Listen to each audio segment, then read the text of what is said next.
This video is partnered by Mint Mobile. Like many of you, I've been trying to cut back on expenses lately, but let's be real. It's tough when you got things to do and you don't want to give them up. But sometimes you have to make those sacrifices to pay your phone bill and satisfy the big tech companies. That was until I discovered Mint Mobile. Mint Mobile offers premium wireless services starting as low as $15 a month. With Mint Mobile, you can get high-speed data plus unlimited talk and text on the nation's largest 5G network. The best part? You get to keep your phone and even the phone number. Now, if you do want to purchase your own phone, they do have phones available on the website, which you can get through the link. The internet service is reliably fast. It's so seamless, I put it up there with any other network on the market. Now, some of you might think switching to a new service is a hassle. Let me reassure you, this is only going to take you 15 minutes to set up. You could literally do it right now from your phone, no need to leave your house or contact anybody. And if your device does not support eSIM, then Mint Mobile will personally ship you a physical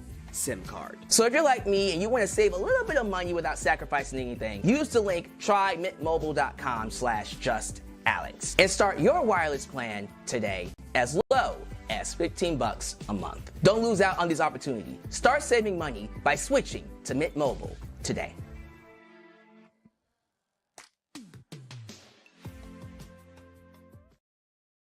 Another water in the night. Let me paint the view, color the town with my light. For every moment shared with you, night and in the day, you're never fully gone, going to be back again until the coming of the dawn.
You have entered Alyx's world, a safe space for wrestling fans like you.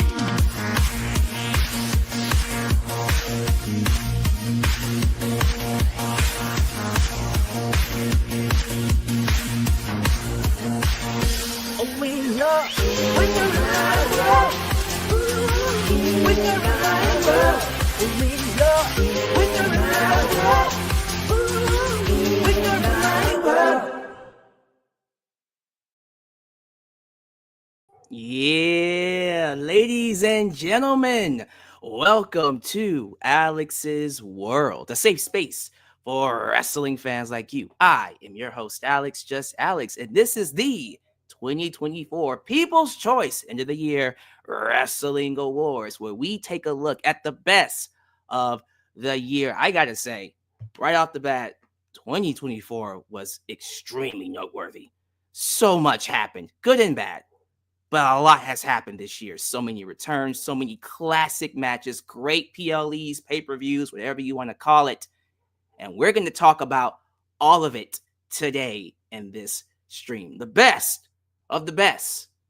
But when you talk about the best, ladies and gentlemen, you got to have the best to talk about it. And I got three.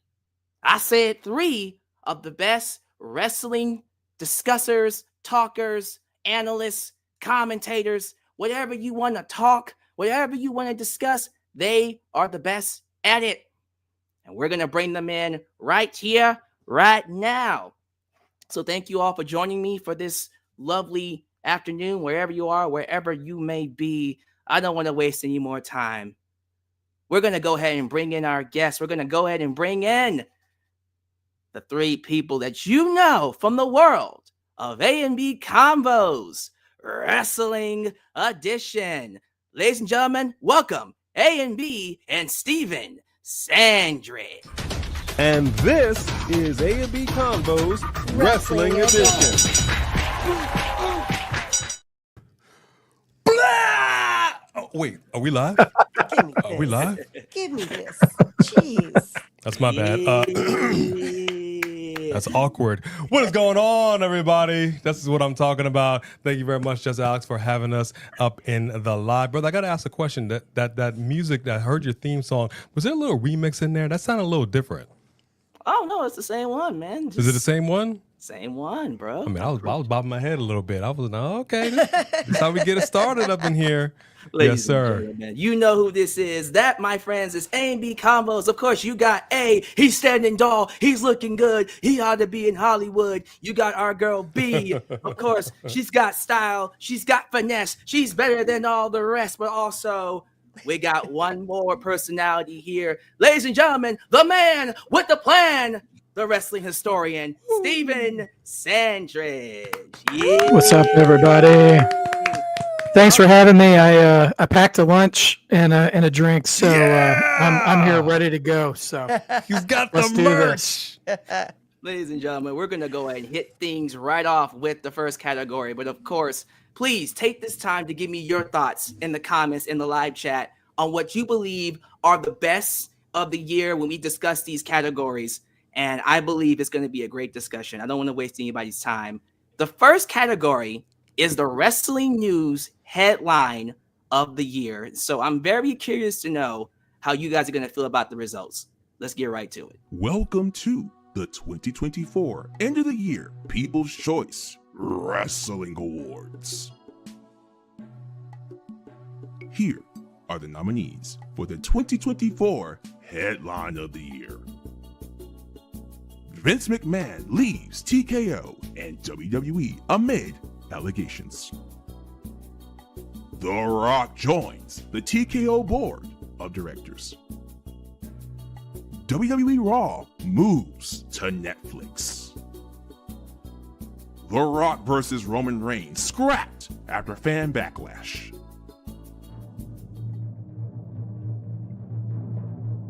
And the winner is Vince McMahon leaves TKO and WWE.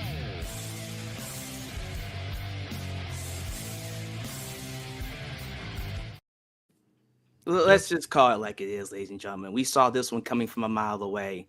It is no shocker that the headline of the year happens to be the one who created WWE leaving the one thing that he helped create, which I want to talk about A&B Combos and plug their podcast. All three of them did excellent videos on it. You all should go watch it.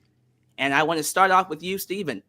What do you feel about the results of this podcast, this category? Do you agree? Yeah. There's I grow a little tired of the phrase people use online, and it's not even close. But this would be a good time to use it. I mean, Vince McMahon is professional wrestling to generations of people, whether they want to, no pun intended, acknowledge him or not, because his hands are on. Man, I've got to choose my words carefully.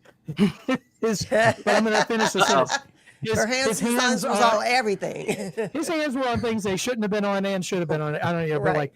his hands were on all the things that we also did love about wrestling, right?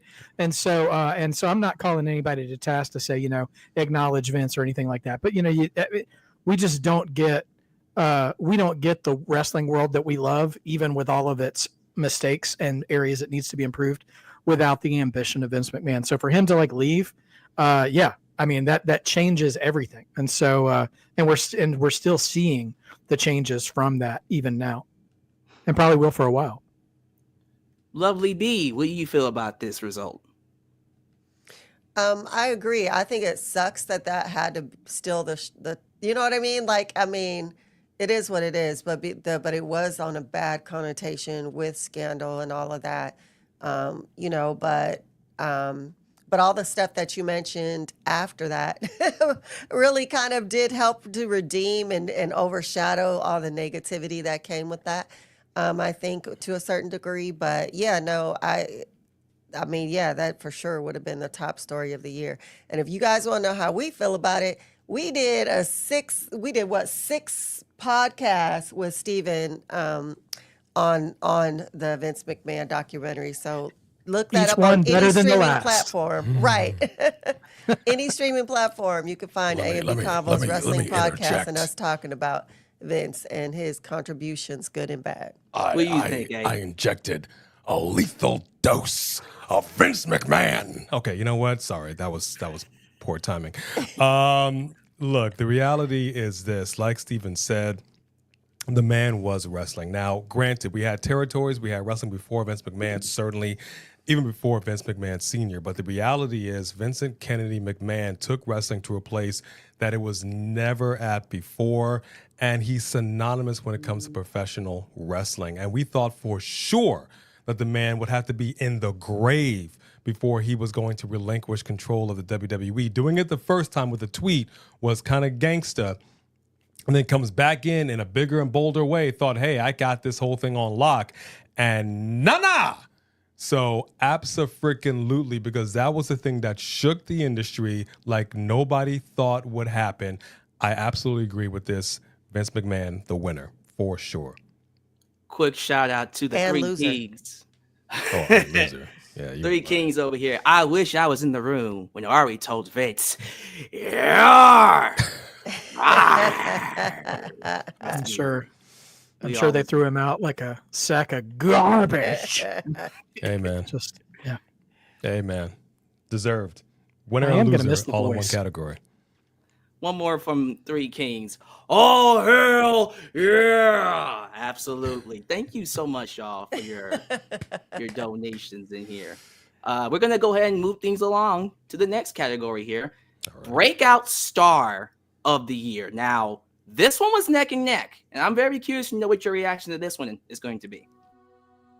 Here are the nominees for Breakout Star of the Year: Swerve Strickland, Braun Breaker, Jacob Fatu, Joe Hendry. And the winner is Jacob Fatu.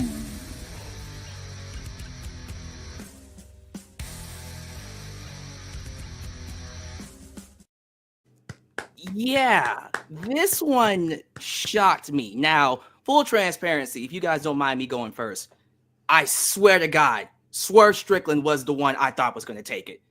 Guy won the AEW World Championship, had some of the best matches all year, main evented Forbidden Door, main evented Dynasty, main evented All In. I swore he was going to win. The fact that Jacob Fatu is running away with this, and the votes are in, it's over 1,000 votes. Jacob Fatu won it with 53%. So that lets you know it was pretty tight. My boy, A, speak on this, man. How you feel about I Love You Solo walking out Breakout Star of the Year? Brother, let me break her down to you, and I'll be as succinct as possible. First of all, big shout to Swerve. All right, I mean, look. It's so fun to do that at a show, y'all. I can't even tell you. He did his thing. He broke out in a way I didn't think possible. I knew he had that potential in NXT, but AEW put this man on a platform that he absolutely deserves, and his matches are fire. But I'm going to be honest with you. I think, and I think you said something about he was, what you mentioned about Swerve? He actually is the Breakout Wrestler of the Year for ESPN this year. ESPN. Wow. So that says a lot. The fact that the people have spoken and broke out Jacob Fatu, I personally think is because he's got a little bit of this AEW stank on him. As good as AEW wrestling can be, right now there was a there's a stench in the air when it comes to AEW, and everybody associated with it right now is a little, by association. It's kind of a shame.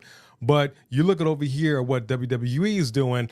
I didn't necessarily think that Jacob Fatu was going to have the impact that he has, but my man has taken this football and he is gone. He is absolutely unbelievable. And considering that he's not even the main event guy. Not yet. Let's think about that for a second. Yeah. He's not even the guy. No. So this is I mean, I'm a little shocked too, but I'm also not surprised.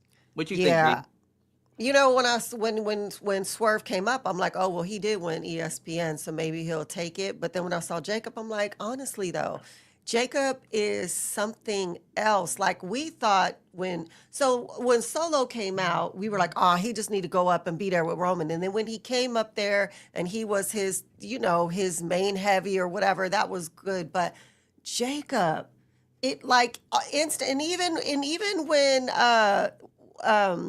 what are their names? The Team Bloodline. What are we talking about? With the rest of the Bloodline. Tomatonga. As Tomatonga and Tangaloa came up, it was like, okay. But Jacob is just a different level from all of them, right. Which is why when we saw him in the ring standing with Braun Strowman, even though Braun Strowman towers, we were like, oh, let this happen. Because moment. He's a beast, right? So it's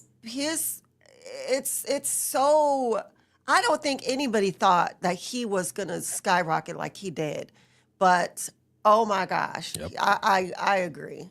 So, Steven, my question to you is clearly your thoughts on this, but do you think this is a reflection on how far AEW has fallen? Because I feel if Swerve was in WWE and did all of this in WWE, the result would be different. You know what I mean? Yeah, maybe. My first thought, if I'm only talking about the people who were nominated and not trying to bring somebody in from the outside, I don't know, if this is a male specific category or if it's just all around. So can you tell me, is this like just for this particular category, just for male wrestlers? Oh no, it's all around. All around. Okay, because I would say that there's an argument that could be made for Chelsea Green, and I'm going to begin and end it right there. Wow. That being Alyx said, would love her. I'm not against that. But that being said, based on the people who were nominated, so I'm just going to speak in context. If they all belong to the same promotion right now with the same booking that they're getting right now, Jacob wins that match. Still Jacob. Wow. Yeah, because Jacob, and listen, what I'm about to say may not necessarily be what I think is true or what they should even be doing, but it's what I'm seeing with my eyes. Jacob Fatu right now has an Andre the Giant early Undertaker aura changing presence. Whenever there's a fight going on and the same old players show up, it's only a matter of time until Jacob enters the ring. And when Jacob enters the ring, you know that whoever you were just cheering for is about to get a whooping. and I don't think that way with Solo anymore, which I think is a problem with the Bloodline story, by the way. I've never thought that with the Tongans. But when Jacob enters the fray, I'm like, okay, they're either going to tease us because they don't want to eradicate someone like Braun Breaker or Braun Strowman yet, or someone's going to take a beating like LA Knight, which would hurt my heart. But I was like, I already know this is going to happen. I'm like, run, Ricky. You already know what's about to happen. That was for you, AJ. Appreciate that. Yeah. So listen, I don't know that he's necessarily better than Swerve. Swerve had a great year, and I think it is a disservice to Swerve how he was treated after he lost the title. Right. What he put into it, and that doesn't go on Swerve. That goes on AEW. But yeah, him and Braun had a great year too. But Jacob's presence on the TV screen is a game changer right now, and you just can't deny that. I mean, you can argue with the decision, but yeah, he is being treated like something really, really special right now. Yeah, that's huge, man. The comparison to Andre fits so well too, because he does have that aura of when he shows up, someone's getting hurt. Somebody go and get their ass kicked. Somebody go and get the wood split. Sorry, I just had to. Anybody wants to know what I mean about the aura of Andre showing up in the ring? Go watch my first video over on Marked by Wrestling, because it's all about what the presence of Andre did to people. Yeah. In the description box, ladies and gentlemen, go there. Yep. Right now, check them out. You guys ready for the next category? Bring it on. Yep. This is most improved wrestler of the year. Someone that started off not as great, but end of the year going, ooh, okay, we got something here. Let's take a look. Okay. Here are the nominees for the most improved wrestler of the year. Nia Jax, Lash Legend, Ren Sinclair, Thea Hale. And the winner is Nia Jax.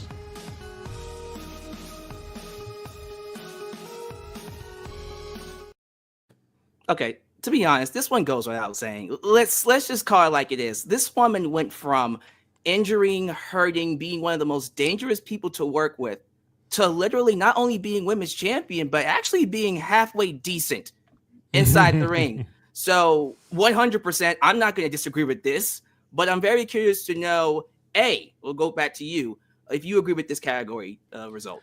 You know, it's a very interesting category. I'm glad to see that the women are all in this. I watch NXT. We watch NXT. We are fans of NXT. I'm high on Ren Sinclair. I'm high on North Dakota Catch Crew. I've seen improvement across the board from all of these ladies, but I cannot disagree with this decision. Nia Jax coming in here like she did, and the reality is she was done with the WWE. She spat on the WWE. She wanted nothing to do with the WWE. The fact that she was brought back in here, but a conversation had to be had. So not only am I seeing the improvement as far as how she is as an in-ring performer. She comes back in here, she's still got that size on her, and then when she finally won the title, I said to her, are they going to get a title like they did with Andre, get a strap that can actually fit around her waist? Because she's just carrying out on her shoulder, and I'm like, that's a disservice to her. Then I said, a few weeks in, I'm like, you know what? Maybe she doesn't want that. Maybe she is trying to meet a personal goal so that this title can fit around her waist, and sure enough, we got that. We clearly see that she is slimmed down. She is taking this so much seriouser than she did the last time. So I 100% agree. However, I will say this. I'm going to go like a hand sanitizer. I 99.99% agree. I do want Kairi Sane to get that lick back, though. Then I'll be on 100%. I'm going to leave it at that. What you think, B? Is Lana going to come get a lick back too? Oh, just a cameo? 9 That's times, what they should man. do. They should have Lana come back for a Royal Rumble and get a lick back. Yep. As soon as I saw the name of the category, I said Nia Jax. As soon as I saw it, I was like, that's Nia Jax for sure. And I wasn't even actually happy to first see her come back because I'm like, is she just going to be hurting everybody again? But I'm going to give her credit. I'm going to say it's the God in her because she gave her life to God, and I believe it transformed her from the inside out to where she cares about everything on a different level. And you just see this presence in her dedication now. You see her comedy. You see her, the thing that they're doing right now, everything about it. I'm rooting for her, and I'm glad that she did come back transformed and that she's given us who she's given us. I do want to say real quick before you go, Stephen, that it's interesting that you would say that because I we're believers, so we definitely have seen that change in her, and that has actually improved her wrestling.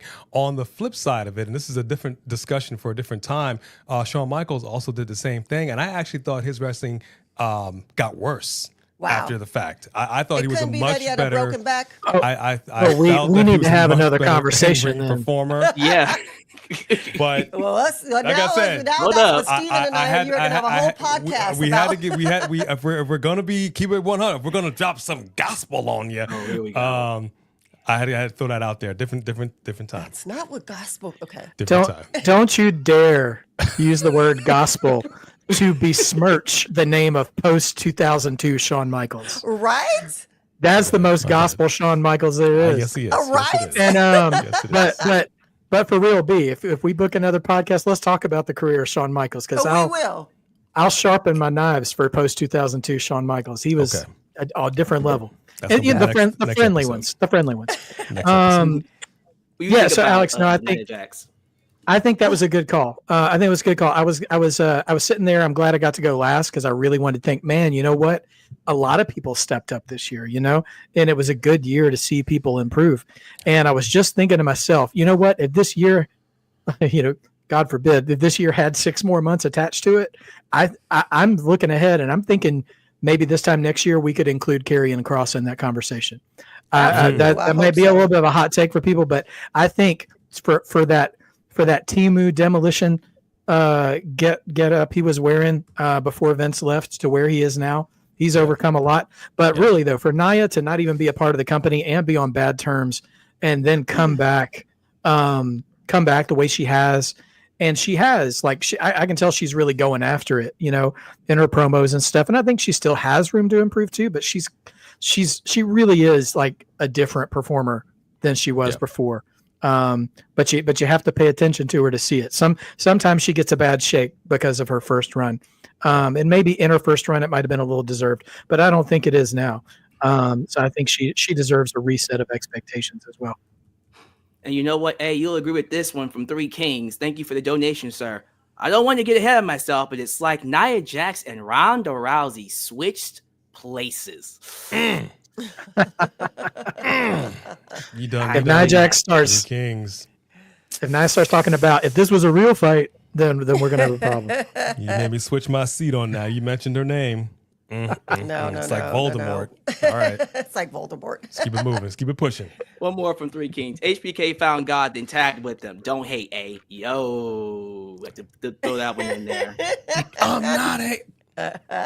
God channeled his old Shawn Michaels and no-showed that show too. I don't know what was up that night. That's funny. We Thank do know y'all. the category, Jax Alex. We know the Yeah, let's go. category. I'm Getting hot ready in for here, rookie. Let's get to rookie of the year. Now, All right. I'm being honest with you. Most of these are NXT talents, but I'm very curious to know how you feel about the result. Here are the nominees for the Rookie of the Year. Oba Femi, Jada Parker, Lola Vice, Javon Evans. And the winner is the ruler, Oba Femi.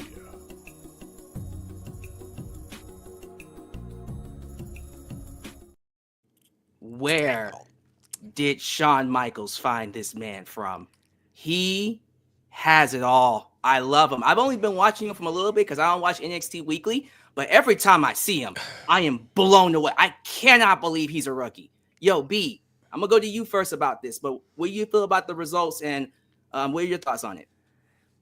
You listed 3 of my favorite people and someone who is an amazing. Okay, Javon Evans, since the first time we saw him enter the ring, we were like, what are we looking at? Someone this tall should not be able to do the moves that he does, and he is going to go far. Oh my gosh. Lola Vice and Jada Parker are my favorite female wrestlers right now, Wow. in NXT and almost crossing over for me. Jada Parker is going to be the champion for sure. When that girl, oh my gosh, and her and Lola, like when they went at it, oh my God. So like you're killing us with these choices. I know. But Obafemi, dude, I love the way he walks. I tell him, no one else could pull off that walk to the ring. But he's like got this walk that like anyone else would look so stupid doing it, but he looks so dominant. Yeah. And when he becomes champion, he is gonna be champion for a long time. When he get up there, he is the future for sure. What you think, eh? Brother, you were killing me with this category. I You know. were killing me with this category, okay? I mean, all of them, honestly, amazing, amazing talents. Javon Evans, no doubt, he's 20. Yeah. He's 20. The fact that he is as good as he is, there are some people that you can train who have never done this before, and there are some people that just have it innately. Right. And Javon Evans you can clearly see my brother has this innately. Mm-hmm. He's going places, but everybody has stepped up because the bottom line is this, and Stone Cold said this, if you want your spot, go out there and take your spot. And that's the thing for NXT. It's like, it's an open opportunity. Anybody that wants to shine, put your best foot forward and make it happen. Everybody in this category has done that. Obafemi for sure, but this was a tough category. And I would have had to split. I almost was going to go Jada Parker because she has just shown me something, man, that I can't. But I'll agree. But this was tough. What you think about this, Steven? Yeah, this is absolutely the right choice, and I love Lola and Jada. I echo what B already said. Like, they're probably my favorite female performers, main roster and NXT. If I'm able to watch NXT, schedules get a little hectic around here, but when I can, like, I stop to watch what they're doing. They're just really entertaining. But Oba, kind of like what we said earlier with Jacob, like, I forget he's a rookie because his presence. I've been to Africa. My children were born in Africa, and Oba makes me think that the Jabari tribe is real. Like when I see him, like he's got me shaking my head, and I'm like, wait a minute, this is all gimmick. And the swagger he carries, like his presence in the ring. I know you've got the hit channel here, Alyx. So I'm trusting that somebody from Creative is probably lurking in the chat. So if you're paying attention, give me, in Batista's words, give me what I want. give me a stare down in the 2025 Royal Rumble with Obafemi and Jacob Fatu. They don't have to come to blows. They don't have to come to blows. They don't even have to touch. Just let them back up against each other and stare, and then somebody, like the Miz ruins it all. Shut the internet down. It would shut the internet down. Yeah, I'm telling you, one day those two are going to be in the ring opposite from each other, and people are going to be ready for it. Oh my goodness. Thank y'all so much once again for joining the stream here. We are currently about to move into Babyface of the Year. Okay. I got some thoughts on the results, but let's just play who the winner is, and then I'll kick things off, and then we'll continue from there. Here are the nominees for the Babyface of the Year. Cody Rhodes, L.A. Knight, Main Event Jey Uso, Roman Reigns, and the winner is Cody Rhodes.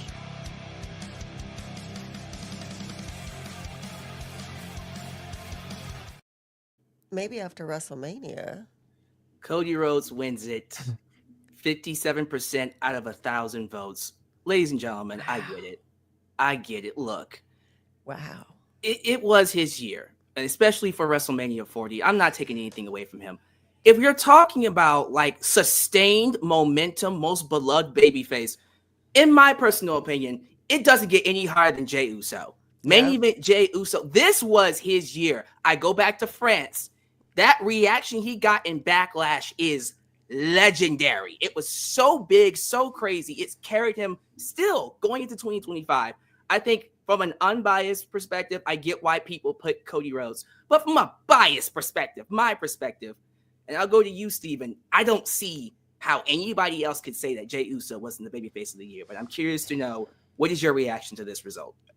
I'm not surprised. I'm a Cody apologist. Most people who say he's mid, I'll be ready to defend that. Like, how do you not experience a letdown when you end the greatest title reign of the past 20 years? Where do you even go from there? And I think he's done a phenomenal job going from challenger to challenger, kind of like that post 94 Bret Hart title reign, a take on all comers guy. But the correct answer to this is Jey Uso. Thank you. I just want to point out, he has always been attached. Well, not always, because that's why he should have won this category, was what he's done on his own, from the merch to the crowd interaction to all that stuff. He's clearly the most consistently over babyface since he went at it alone, since he discovered the word yeet, pretty much. But I want to point out this one single solitary thing and how important it is to recognize how important the company sees Jey Uso. At Survivor Series, the OG Bloodline was in full OG Bloodline mode, and CM Punk was the one who was the outlier, right? Mm-hmm. They all came out together, but who got his own entrance? It wasn't Roman. Excuse me. He didn't come out last.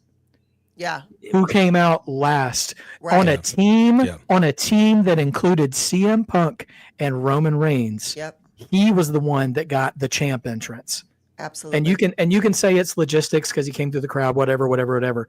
If they didn't want to do that on purpose and give Jey a chance to have that moment to see if he was still capitalizing on that, they just would have had him come out the entryway with everybody else, and they didn't do it. Mm-mm. And like, I hated on that theme the first time I heard it. I thought Jimmy had the better theme. I'm like, this is so lazy. They're doing Jey wrong, and Jey has taken everything they've given him to work with, minus one slightly disappointing WrestleMania match, and turned it all into gold. And so, like, I'm so happy for him. You know, we all feel like Usos. I'm like, oh, Jey, I'm so proud of you. You know, you're not doing the haka and face paint anymore. Like, you've come so far into being like your own dude. And like, that's just such a personal storyline, right? Is for anybody to rise above where they've been pigeonholed in life to be their own person. And so we all get to see that happen. And so that's why it resonates with people. And so, like, he absolutely is the real most over babyface in the company right now. Mm-hmm. What do you think? And I got love for LA Knight too. Of course. Yeah. 1,000%. As soon as I saw the question, I thought Jey. Cody, obviously, I think I would have voted Cody that last year, the babyface, because we were so upset that he lost WrestleMania, and you know, were trying, like, what are you doing? Like, what are you doing? So, and I would say he would be second to Jey. And he should be the winner. He's the champion who dethroned Roman, like he said. But Jey, man, just Jude. And you're so happy for the twin that nobody could tell apart. I mean, it's just beautiful. So everything Steven said, I agree with. I agree with everything that Steven said, except the theme song. I actually thought Jay's was better than Jimmy's. Oh, that's great. I didn't mind Jimmy's. I could hear Jimmy. I don't know if I could listen. I forget which one it is. But no, I did enjoy Jay's a little more. But no, legitimately, this is baloney. This is straight up baloney. There it is. I completely disagree with this. Look. Let's just keep it real. All right, let's just keep it real. Jey Uso's been through the ringer. He's been through some stuff. And the fact of the matter is, the bloodline got us through some years, some lean years, some COVID years, the Thunderdome years. They got us through this.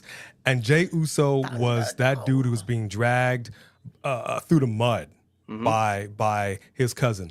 The fact that he is where he is right now, in a place that, you know, really, like you said, we can't tell either one of you apart. I mean, that was facts. When he first came in, yeah. But he did this, man, on his own in a way that I didn't think was going to happen. He was brought over to Monday Night Raw. I'm like, what is going on here? And he's just trying, but he has made something of himself that it's like of lore, right? Yeah.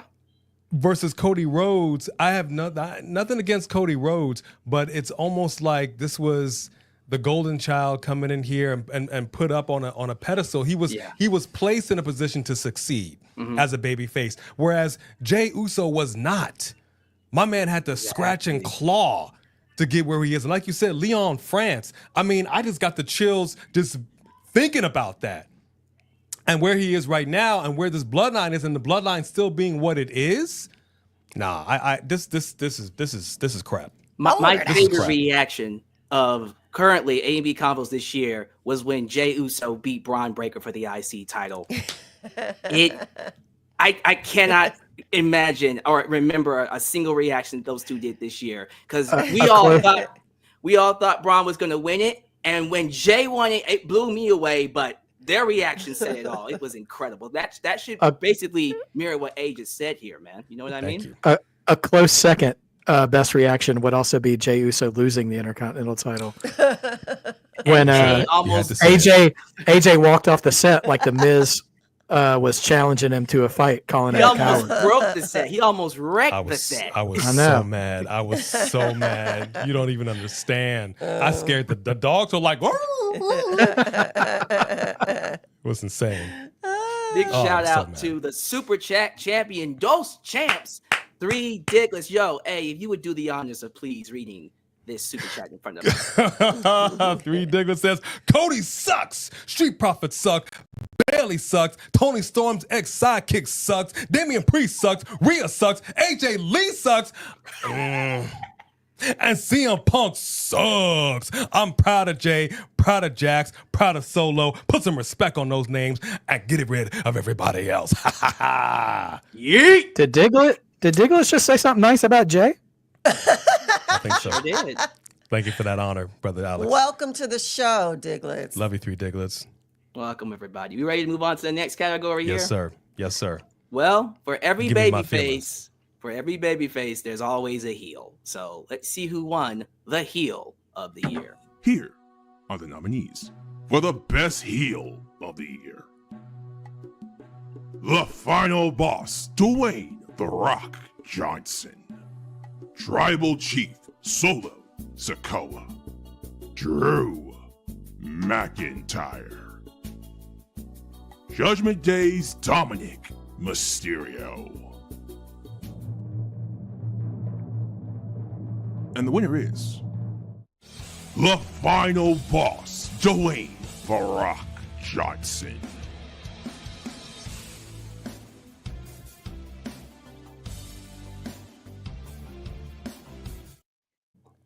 $1,000% yes. And I know this is a controversial pick because I guarantee you everybody thought Drew was going to win it. And honestly, if he's your pick 100%, I am not going to say that you're wrong for picking him because he had an excellent year. I'm sorry. The Final Boss, every segment, everything that he's done leading into WrestleMania, it couldn't have been topped. He was excellent. I 100% agree with this. But I have a feeling that not everybody here agrees with this pick. So we're going to start with you, A. What do you feel about the results of this? Yeah, okay. You got to keep your thumb up the whole time, Steven? I'm not strong enough for that. Real short and real sweet. What was going on with the lead up to WrestleMania, everything, and even so, him coming in a way like he was just trying to innocently, quote unquote, push Cody aside. Push Cody aside so he could face his cousin Roman Reigns, and it just didn't work out like that. And that was a heel move in and of itself, right? And then we didn't even really legitimately look at it like it was a heel move, but that was a heel move. And then he just went full Final Boss, and he really became Hollywood Rock that I wished we had some years ago. But I got to be honest with you. Rock moonlights, okay? He comes in, he comes out whenever he wants. Drew McIntyre is an absolute menace. Yeah. He's an absolute menace to society. And he has been doing his thing. He took a little hiatus to make sure he got what he wanted. And he's been a thorn in the side of the WWE and some wrestlers like Punk for a while. I respect it, but I gotta disagree with There it, it is. homeboy. All right, I coming. gotta disagree with it. I'm telling you, this should have been Drew McIntyre all day. All day. What do you think, B? I just want to say that you missed a super chat by Sam Piboon. So Oh, I just no. wanted you to know that. So he didn't. He wanted to know. He said hi to you and wanted to know if you were going to go to Monday Night Raw tomorrow in Houston. Oh. I just wanted you to know because he got missed a while back. Anyway, Thank you for so you're welcome. You know, it's hard for me because I do love The Rock and I love what he did. And for him to bring his mama into it and to bring his dog into it was so, but not only that, he used so much of his social media, which has so many followers, to promote this like it was really, really, like he kept the kayfabe of it in his social media. And that was so good for WWE, regardless of whether he's a part-timer or not. And I love the song. I love all of that. I know, Steven, we're going to let you get to why you don't. But I love it all. I love it. Was nostalgic, but he also brought it up to date. So I totally see why he won. I get why you would think Drew, and he has been a menace, and him wearing, taking his bracelet and breaking his bracelet and shoving it down his throat. That's been crazy. And now he's attacking the Usos. I mean, obviously, he is keeping himself front and center. But honestly, even though he doesn't do much of anything, I kind of think Dom is the heel. Oh, because come on. Dom can't even say a word. He still can't say one word into the microphone without everybody booing him to shut up. And what he did with Rhea and Liv was one of the best stories of the year, and it's still going on. So I actually would say Dom. Anybody that says chicken nuggies is not getting my vote. That's why he's a heel, because he's so easy to hate. Before we go to Steven, I gotta read this one. 3 Diglets. He says Dom is heel of the year. He had Liv, Rhea, and almost Stratton in his rotation. That's diabolical. This boy that's had facts. the women at his doorstep, and it That's was facts. indeed a rotating door. I gotta give him credit. But yo, Steven, I gotta know, man, what do you feel about the result? We actually agreed on something. Yeah. Uh-oh. Oh, gosh. He cracked the knuckles. Clear the Okay. throat. Rock is 4th in that list. Yeah! Goodness. If Coming out. if this award was for best heel of Q1 of 2024, then I would entertain the argument. But I'm going to put him up against Drew. Roman and the Bloodline and Cody carried the heel work for Rock when he was off doing Hollywood stuff. Yep. Drew carried the heat while Punk was out of action. He carried the entire feud for almost a whole year while Punk was out hurt. He did all the heavy lifting. He kept that feud alive while Punk was gone. Rock wasn't even around to get his own heat. He just showed up again in September and did. We still don't know what that means, by the way. We still don't know what he slipped Cody in his hand. Nope. We still don't. He's worse than the first season of Lost about not answering questions, just dropping mysteries and not answering them. And listen, I'm not going to try to have Rock erasure here or anything like that. We know he's got his spot in the Hall of Fame. We know he is an all-timer. And also, and I said this, go back and listen to the A&B Combos podcast. For the wrestling historian, to be a great heel, you have to take your beating eventually. Yeah.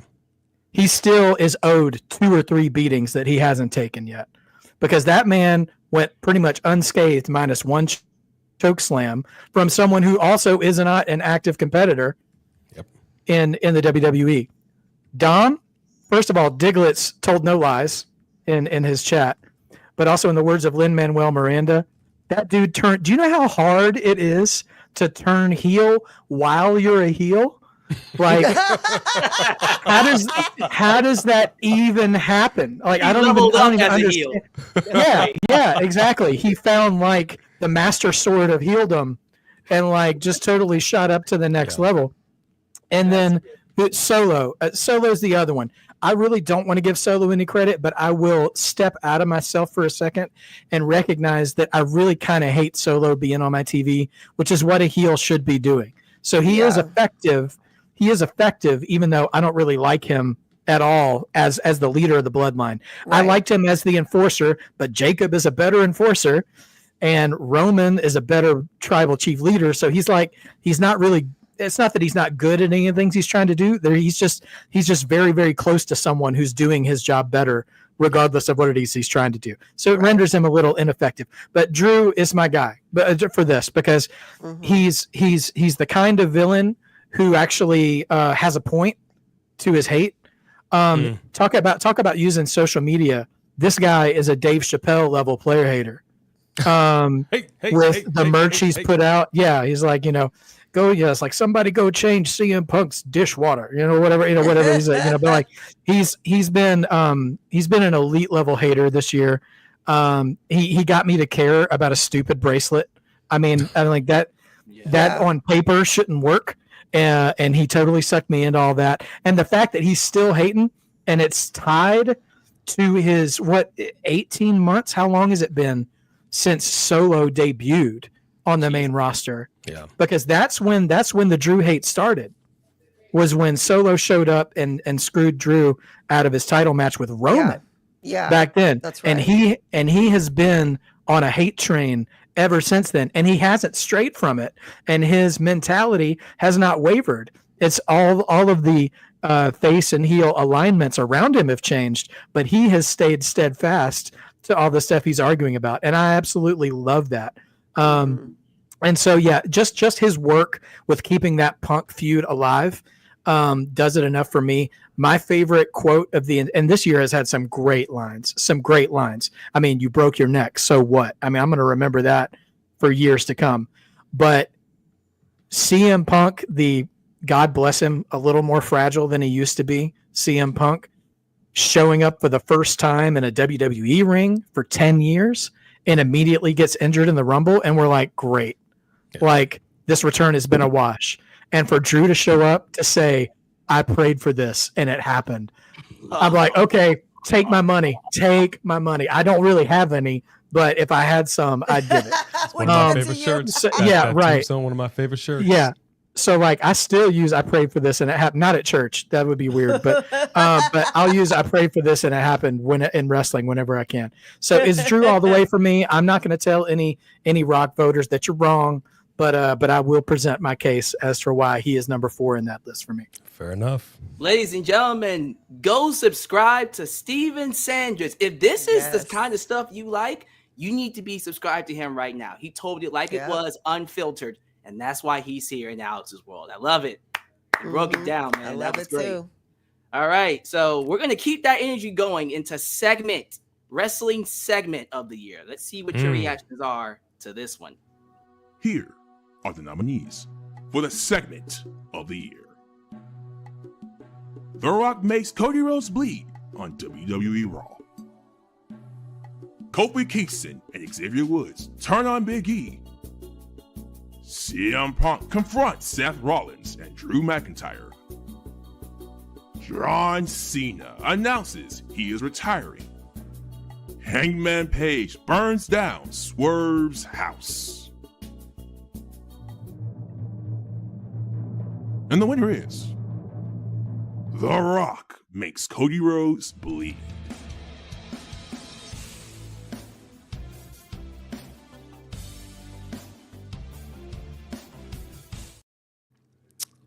Now, to be fair, I think out of the choices we had, this one was a really, really good segment. But I personally, like, for me, the one that left the most impact, Hangman Page burning down Swerve's house. That, I don't know, that might have been, if not the best AEW segment, but definitely one of the best segments all year. Yeah. I 100% understand why they chose this. Because first off, I think this was like the first time we saw blood on WWE television in how many years? Yeah, so it's been a while. It's been a minute. So I understand why this won, but I'm curious, B, we'll start with you. How you feel about the results of this? I'm not mad at that. I mean, I knew that was going to, as soon as I saw the category, I knew that that was probably going to win. And honestly, he really did open the door to bring that back to the whole beating behind. Like now we had Kevin Owens beat down Cody behind stage. Going out in the rain, beating him down in the back of the parking lot, doing the whole blood smearing all over the belt. I think that he was showing that he was bringing that back to a certain degree and opening that door up. And I think that was a really big moment because we weren't kind of used to seeing that anymore.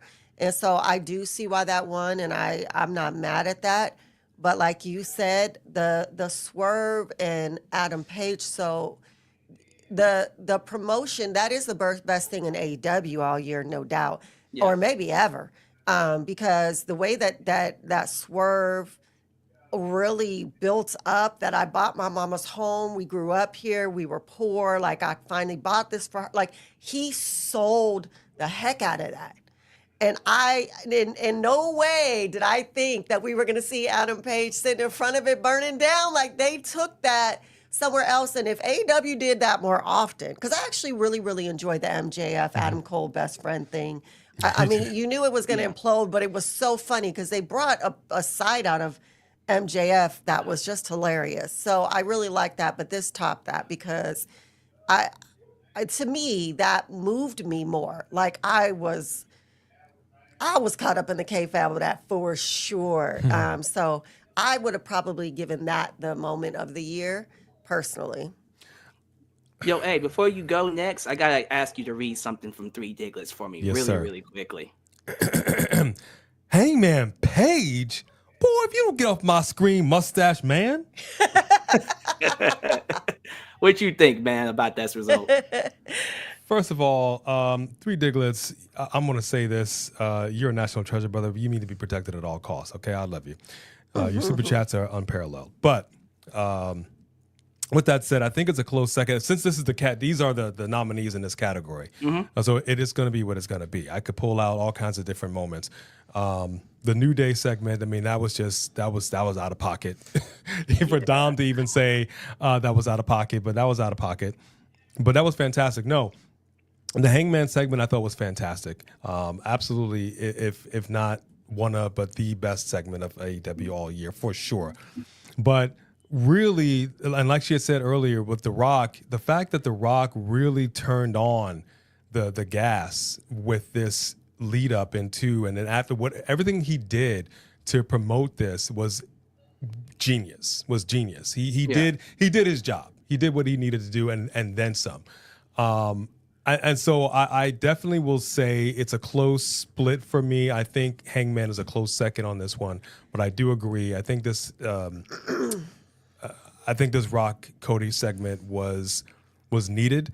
I like the fact that he was cussing up a storm.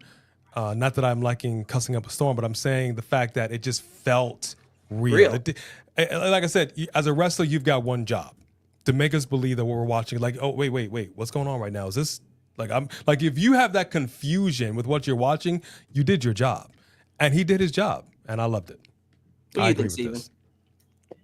Well, to be fair, I'm not as consistent of an AEW watcher as probably everybody else. So I try to keep my opinions on that as light as I can. I will say I remember following the story along with Hangman and Swerve, and when I saw the segment of him burning down the house, I remember thinking, man, I wish they had let Swerve sit with that victory of buying his mom's house a little bit longer before they decided to just burn it all down. I felt like the trigger was pulled a little fast on that. So that's why I don't know that, that really does it for me. But I'd like to give a little credit to the chat because I was thinking of some others and some other people said stuff. One thing real quick, JB Snacken mentioned the Wyatt 6 debut, which I thought was a fantastic segment that easily could have got it. And also Mr. All Days Off mentioned Bronson Reed murdering Seth Rollins, which I think that was definitely one as well. Yeah, that had so and- everyone in their feelings so- for sure. Yeah. People, speaking of murder, that Wyatt 6 debut, like people straight up thought Chad Gable was dead.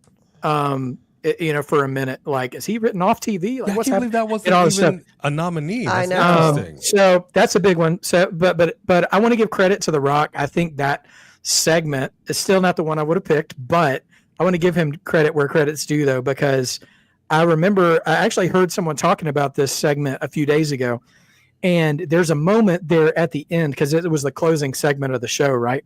Or he's beating him down by the bus, and you can hear one of the production people saying, like, we're off or we're wrapped or whatever. And Rock knew they were still on. So he started cussing at the guy, and he's like, I'll tell you when we're wrapped or whatever. Yeah. And like that improvisation was so good. And it was this like stark moment of someone of The Rock's caliber pretty much getting to do whatever he wants and not having to worry about whether or not he cusses on TV. But this was a great time for him to do it.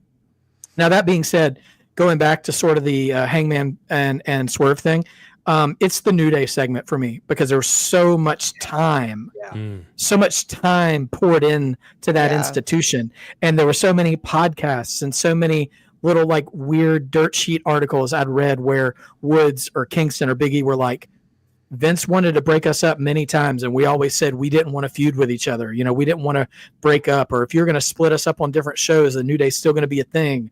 There's Kofi Mania. There was Woods being King of the Ring. You know, the Big E cashing in. All these things happening, and for them to be so cold to Big E, like I haven't had my heart ripped out as a wrestling fan in a long time. Yeah. Honestly, I didn't even know it was still there. You know, for to an extent. And so when I saw that, I'm like, I cannot believe what I'm seeing. So I had this like real weird like angel and devil on my shoulder because I was like, the devil was like, this is so bad, this is so awful, and the angel's like, there's no way Big E's not getting cleared. There's no way Big E's not getting cleared. If they're doing this, surely he's going to have to show up and like at least he can get active, you know. And I don't know what the end game is for that, but the fact that they went that hard on it, and into AJ's point, if Dom's telling you you're out of line, I mean, it's so good, and bringing Kofi's mama into it, being ashamed of like it's just so good. And you know, it's not the main event storyline, but it doesn't have to be. Like the fact that they have reinvigorated, and I don't mean this with all due respect, a stale team to get you just as interested in them as I was in the Kofi Mania days. Like that's a real testament to get you just as excited about somebody you've been used to seeing on TV for years. Like is just wild. So I'm really so respect to that. And one quick thing from the Three Kings says TNT channel this is actually true. TNT channel have a 23-hour video loop of Hangman sitting in front of Swerve's house on fire. It's a great fireplace video. Been leaving it on my TV for the past few days. Bonnie, we had that playing on Christmas. We could have did that's that the while kind we of were stuff. opening gifts. Wish I'd known about That's that. the kind of stuff they need. That's Dang great. it. Could That's really alternate smart. between that and Randy Orton doing that in front of Bray's house. Oh my gosh, that's Also funny. good to have you here, the Teflon Don, the mod father, who by the way, Teflon. How you this is doing? also an update. He is also a moderator on this channel too, so he truly is. the Oh, mod. he is. He Go just became the mod. Teflon, the mod You're fodder. in good hands. You're in good He's in hands. good hands. I'm glad to have him. All right, y'all. Let's move on to wrestling promotion of the year. Let's not kid ourselves. We know what won this one, but let's go ahead and play. Was it. there another? Here are the nominees for the wrestling promotion of the year. The WWE, AEW, TNA Impact Wrestling, WWE NXT.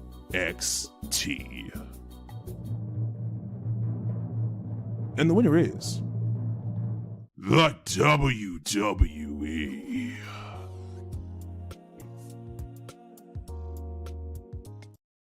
Shocker. The world has frozen over. Are we kidding ourselves? Easily one of the most profitable. The attendances, the numbers have never been higher. This might be literally WWE's best year since the Attitude Era. If we're just looking at the numbers specifically, and I'll go to you first, Steven, it cannot be argued that WWE wasn't the promotion of the year. What do you think?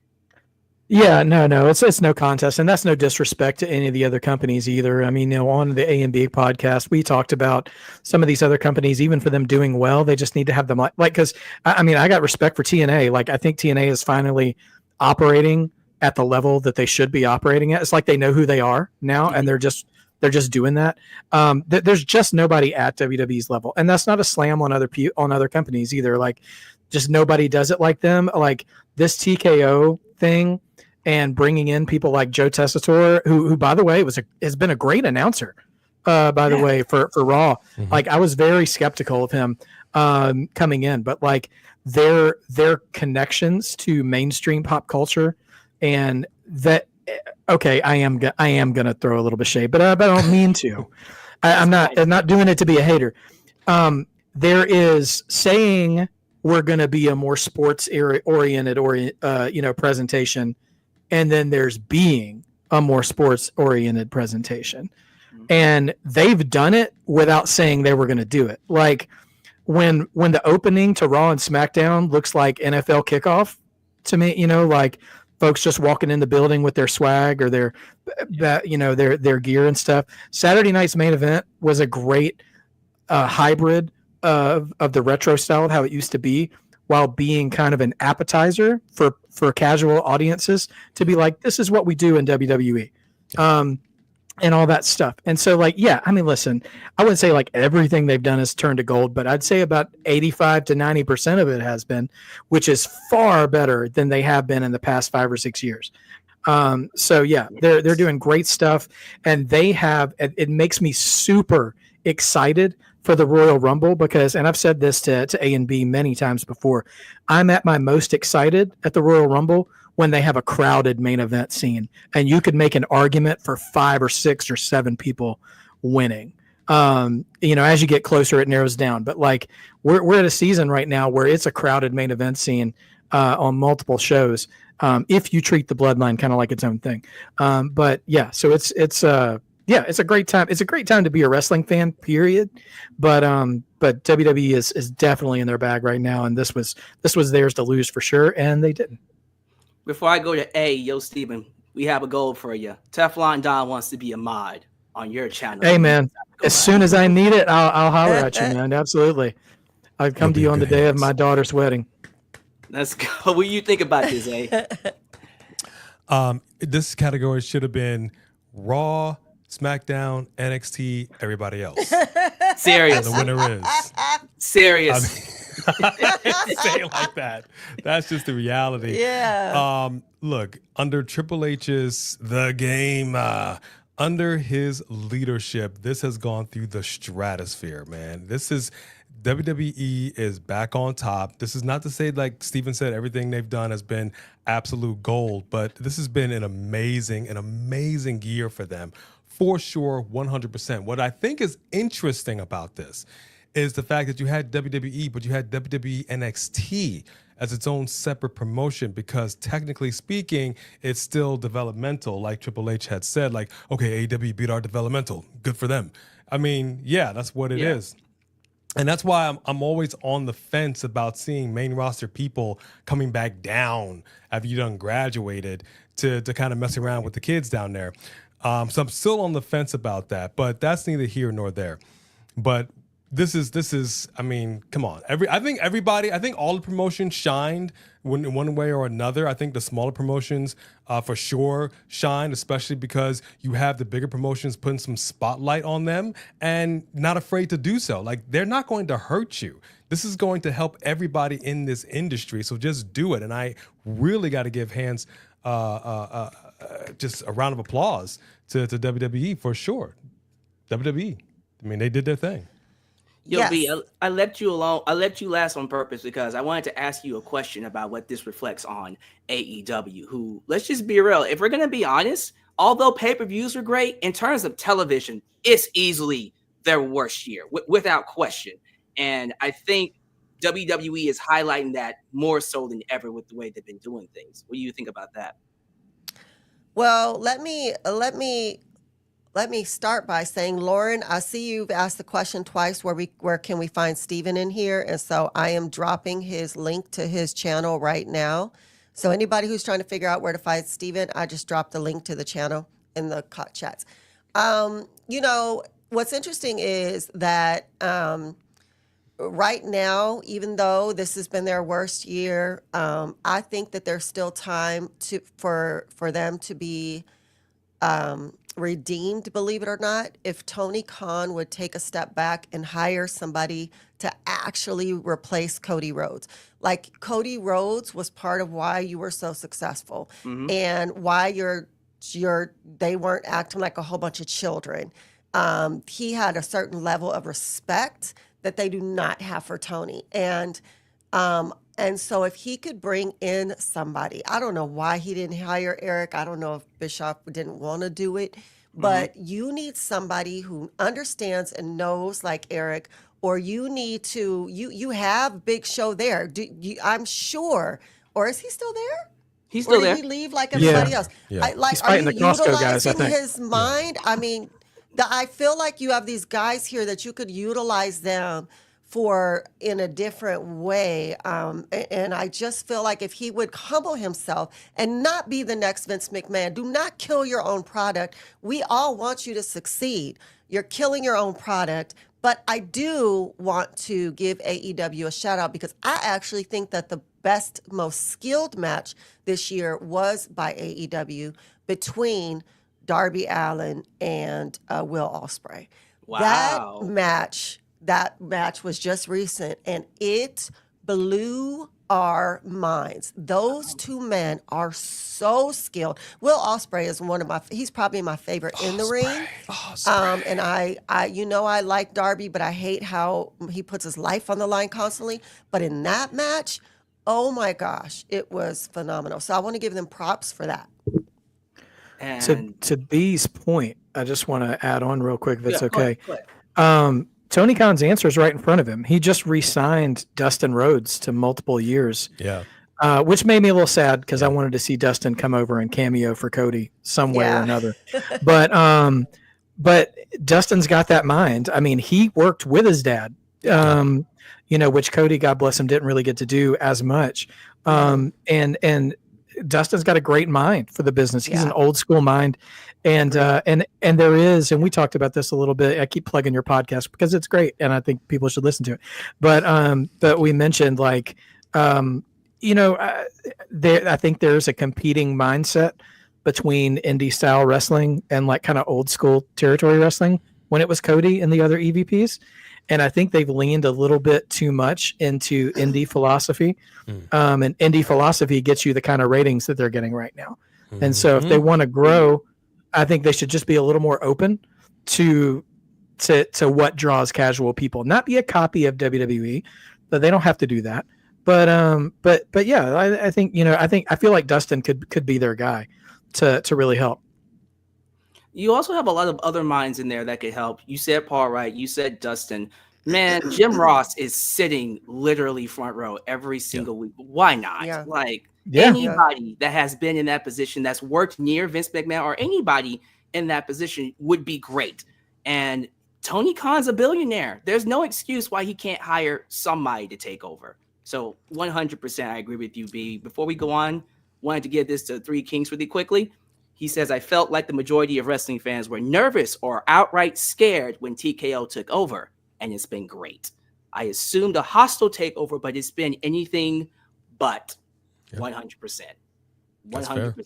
It's literally been the best thing that could have happened to them, and I think that's why WWE is where it is today. Y'all ready to move on? Yes, sir. Next up is Talker, Promoist of the year. Yeah. Okay. You guys are going to be very happy about this one. Get to it. All right. Here are the nominees for the Talker of the Year. CM Punk, Drew McIntyre, MJF,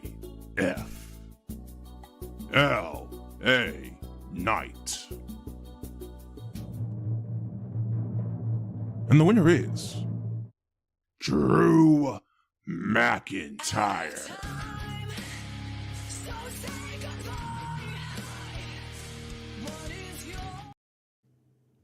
I prayed for this, and it happened. Without Oh. question, the best talker of the year had to have been Drew McIntyre. Every time he touched a microphone, and I'm not usually someone that says something like this, there were times I'm like, oh my God, he might be better than Punk. How is that possible? Because listen, a category where CM Punk is in it and it's about promos, you would think he run away with it. And he didn't. Drew McIntyre ran away with this category. And B, going to you first, I can't see how he wouldn't have won. What do you think? I don't think that he deserved to win it over The Rock, who wasn't even in it, because once again, I know how you feel, Steven, but once again, like, you give him a microphone and it's just gold, dude. Like, it's not, everybody is just talking about your goofy ass dog. I mean, I just,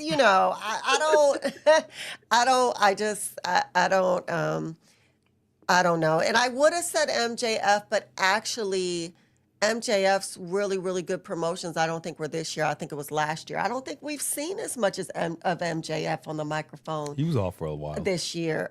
So as far as of this year, I mean, I guess out of that category, it could go to Drew.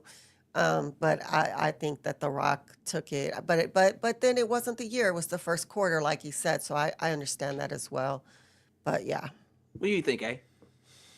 Man, I gotta respectfully disagree with you on this one, homeboy. Here we go. Man, Drew, he had a good year. He was good on the mic. I'm not mad at what he said. CM Punk was actually disappointing to me on the microphone. Much better in the ring than I expected him to be, so I'm happy about that. He's in great shape. But I gotta tell you, anytime a mic is in the hands of Maxwell Jacob Friedman, it's he knows how to cut a promo. He's a natural at it. Say what you will about the man, but the man cuts a mean promo. I mean, if The Rock were in this category, I would have gone with The Rock. But I gotta tell you, as good as Drew has been, and as much as I am on the Drew train, I would have given this to MJF. Which is why when MJF and CM Punk did it in AEW a few years back, that was fire. Yeah, man. I got to respectfully disagree with this decision. Okay, I like it. What do you think, Steven? I think you made the right call, 100%. Drew was consistent for the whole year. I was never bored when he was talking. I think, and honestly, I'd give second place to LA Knight. For that man to stay over compared to his booking, which wasn't great, except for the Logan Paul feud, is a real testament to his ability to stay on the mic. And he's still pretty fresh on the mic. I know people will compare him to other guys, but I think the stuff that he pulls from other guys is the stuff that still makes him himself, and he doesn't sound like a Temu version of anybody to me. Right. Punk, I think Punk's power came in his anger, and I don't think he's angry anymore. I think he's in a more content place in his life to be back in WWE, to not be working with children, which is the best promo he gave. And that was a shoot, apparently. So he doesn't seem to have that legitimate chip on his shoulder anymore, and it's telling. And honestly, not in the same way, but MJF fell off for me this year too. Like, the shock value of his promos, it's like, okay, what edgy thing is he going to come say this week? Like it didn't always. Again, limited AEW watcher. So maybe you guys can show me some stuff to prove me wrong. But like hearing him say stuff, I'm just like, is it serving the story? Are you developing it all? Or are you just trying to get one of those, super hot fire GIF, responses of, whatever, which was great in, 2021, 2022. But at this point, it's the same old thing, which is what I would also say about The Rock, but I'm not going to keep. I'm not going to keep picking that fight because A and B have been very good to me. So I don't want to keep poking that bear. But yeah, no. Drew was it for me. This was really Drew's year for me. Just how much for him to come back and like come back after being fired. That it go all the way back to like pre-COVID to have that Royal Rumble run, Rock, and then his whole moment was kind of predicated on the fact that he never got to have that moment in front of fans. Right. And then when he gets his moment, he gets cashed in on. And now it's it's just like, yeah, just all this like justifiable rage that he has just makes him a really great villain. And so, yeah, I'm totally entertained by him. Sports entertained, if you will. It's crazy too, just to add on to what Steven is saying here. Like when he was under Vince, one of Drew's biggest issues was that he wasn't given much to work with, nothing compelling. The moment they gave him a story or a character to work with, he took it and ran with it. So I know what A and B are saying, and I respect their opinions. I gotta go with Steven. I don't see how anybody else would have walked away with this. I think Drew carried it, and man, it was a touchdown from jump. Trading that sword for the bracelet was the best thing he ever did. Seriously. Yo, A, if you would do the honors of reading Super Chat Champion. Oh, man.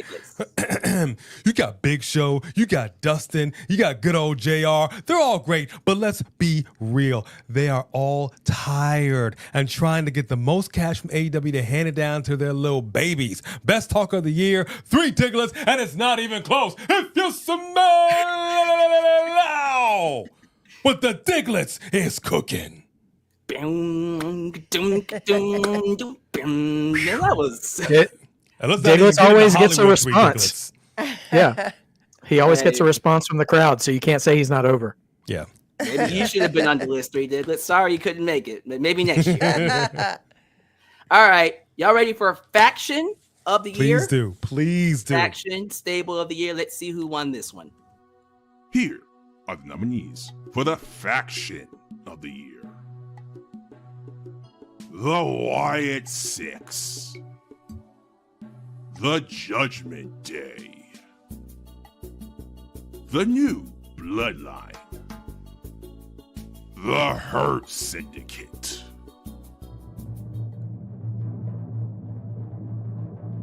And the winner is The Wyatt Six.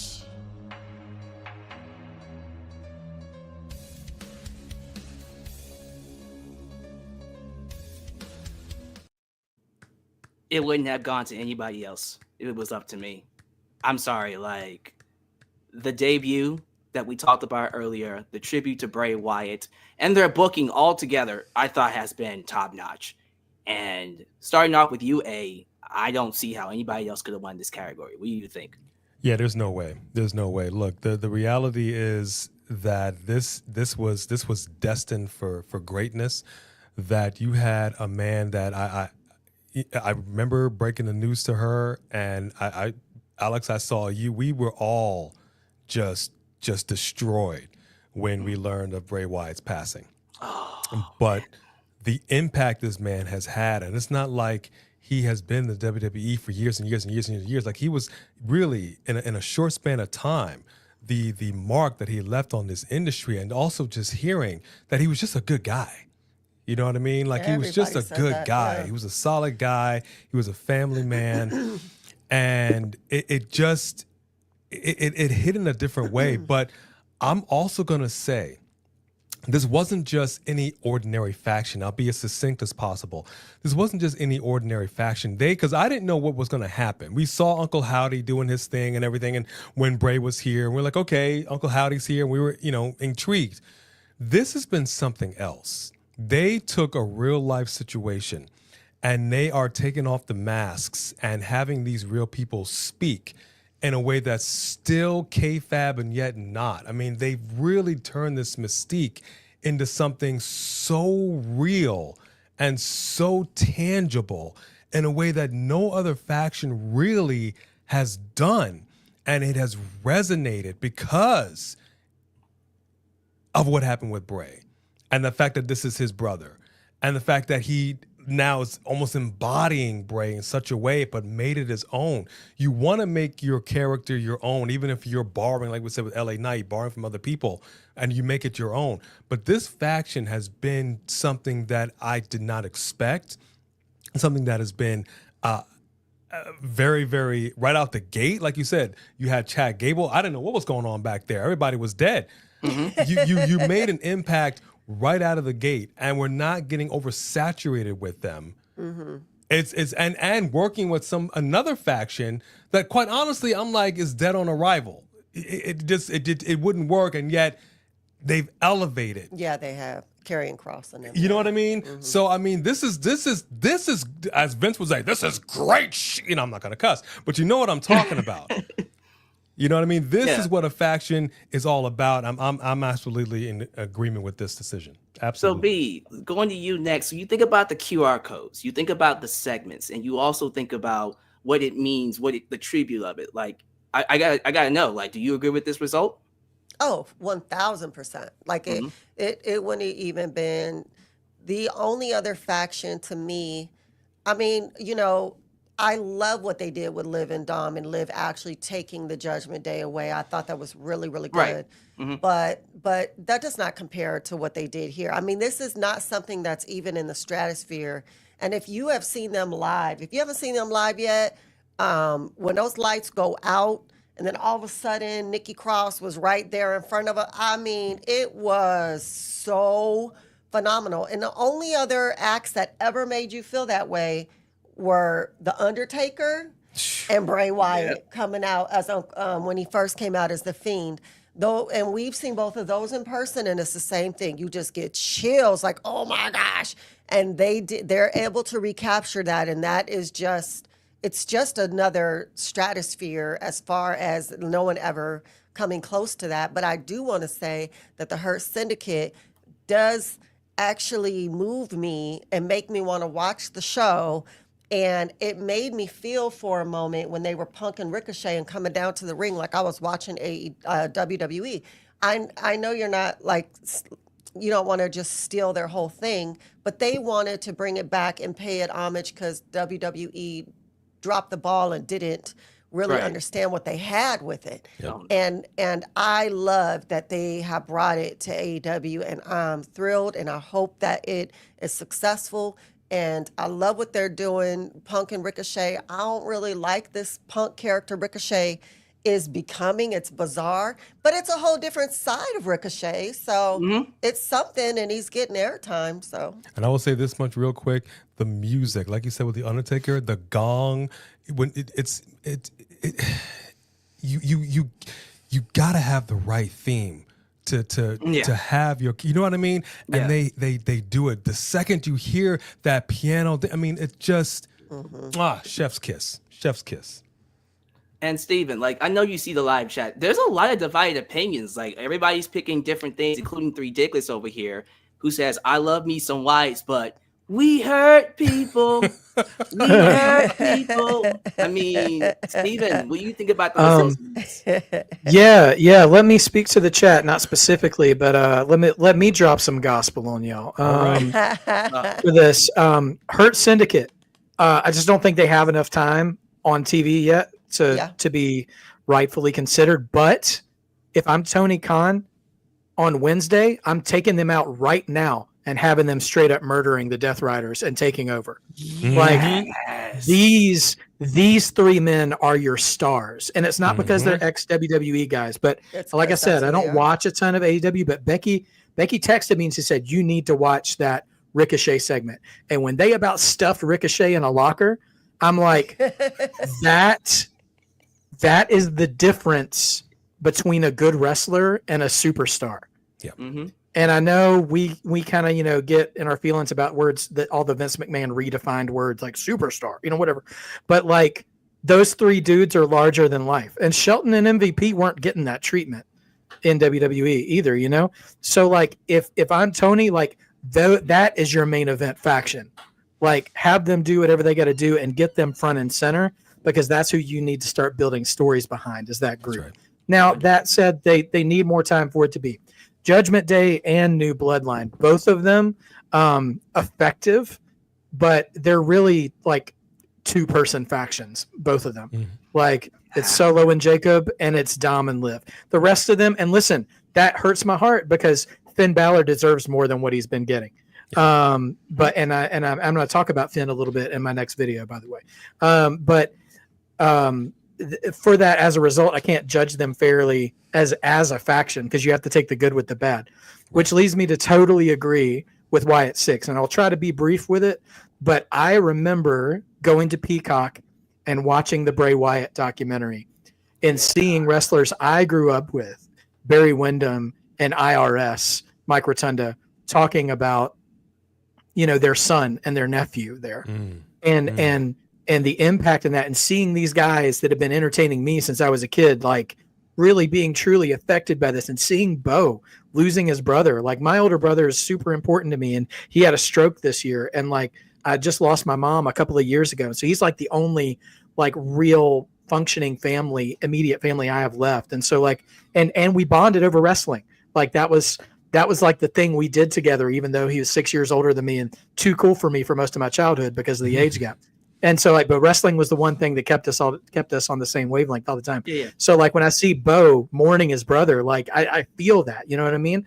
And so like, talking to my brother about all that stuff. And then I see the tease for Uncle Howdy at the end of it.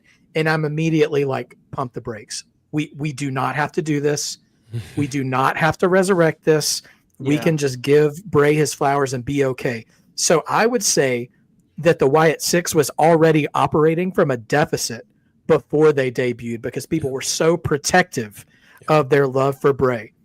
And so when they showed up, that was like, I'm still mad. I'm still mad at the USA app for cutting off the show that night. As they went over by like a minute. So I didn't actually get to hear them say we're here. So I missed that part. But that whole reveal, all this to say, Wyatt Six would get my vote for this, not even considering what they've done inside the ring. Yeah. Everything that happened outside of it was enough. The way that they have become this perverse version of the Shield, which is like, we're going to seek out factions who have betrayed people and make them pay for it. How many factions right now in WWE are experiencing betrayal that haven't even bumped into the Wyatt Six yet? Like they have a mile's worth of work ahead of them that they could do if they wanted to, and all those guys in the ring can go too. So like, and I just love, and this is the last thing I'll say about them, is the thing that scared me the most is the supernatural element of things. Like I think we're past that now with wrestling. And so I was like, man, I don't want them to be like invulnerable like the Fiend was, at the beginning. Like that ended up being a detriment to him in the long run and his in-ring booking. But what they seem to be doing is we are possessing this identity until we get to the ring, and then we take our masks off and then we wrestle. And that's perfect because that way they can lose matches and it doesn't feel weird, or they can get cheated out of a match, but they can still haunt people through segments. They can still show up in Scarlett's locker room, and freak her out. Those 5 or 6 weeks where they took each member and gave them their own, dude, I think I was there with you, A or B, when we saw Eric Rowan's. I might have been. And I was not ready to hear him speak because he's the last real, Bo too, obviously, more so, but still the last piece of maybe kayfabe connective tissue to the Wyatt family. And so to hear him and Bo both take their, just be genuine, but also that sort of character bent to it, it's so good. And like we never would have gotten this much character development 18 months ago.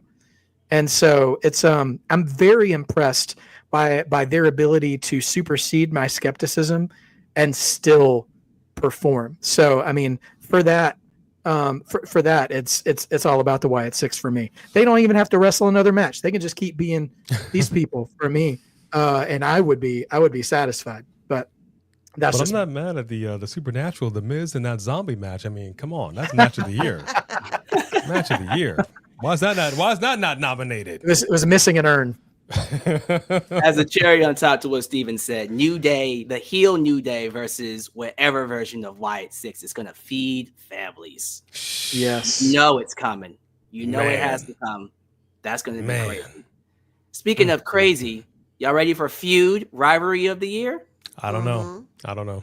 Let me see what you got. Well, we got it anyways. Let's see what we got. Here are the nominees for the Feud of the Year. CM Punk versus Drew McIntyre. The Bloodline Civil War. Rhea Ripley versus Liv Morgan. Tony Storm versus Mariah May. The Rock and Roman Reigns versus Seth Rollins and Cody Rhodes. And the winner is CM Punk versus Drew McIntyre.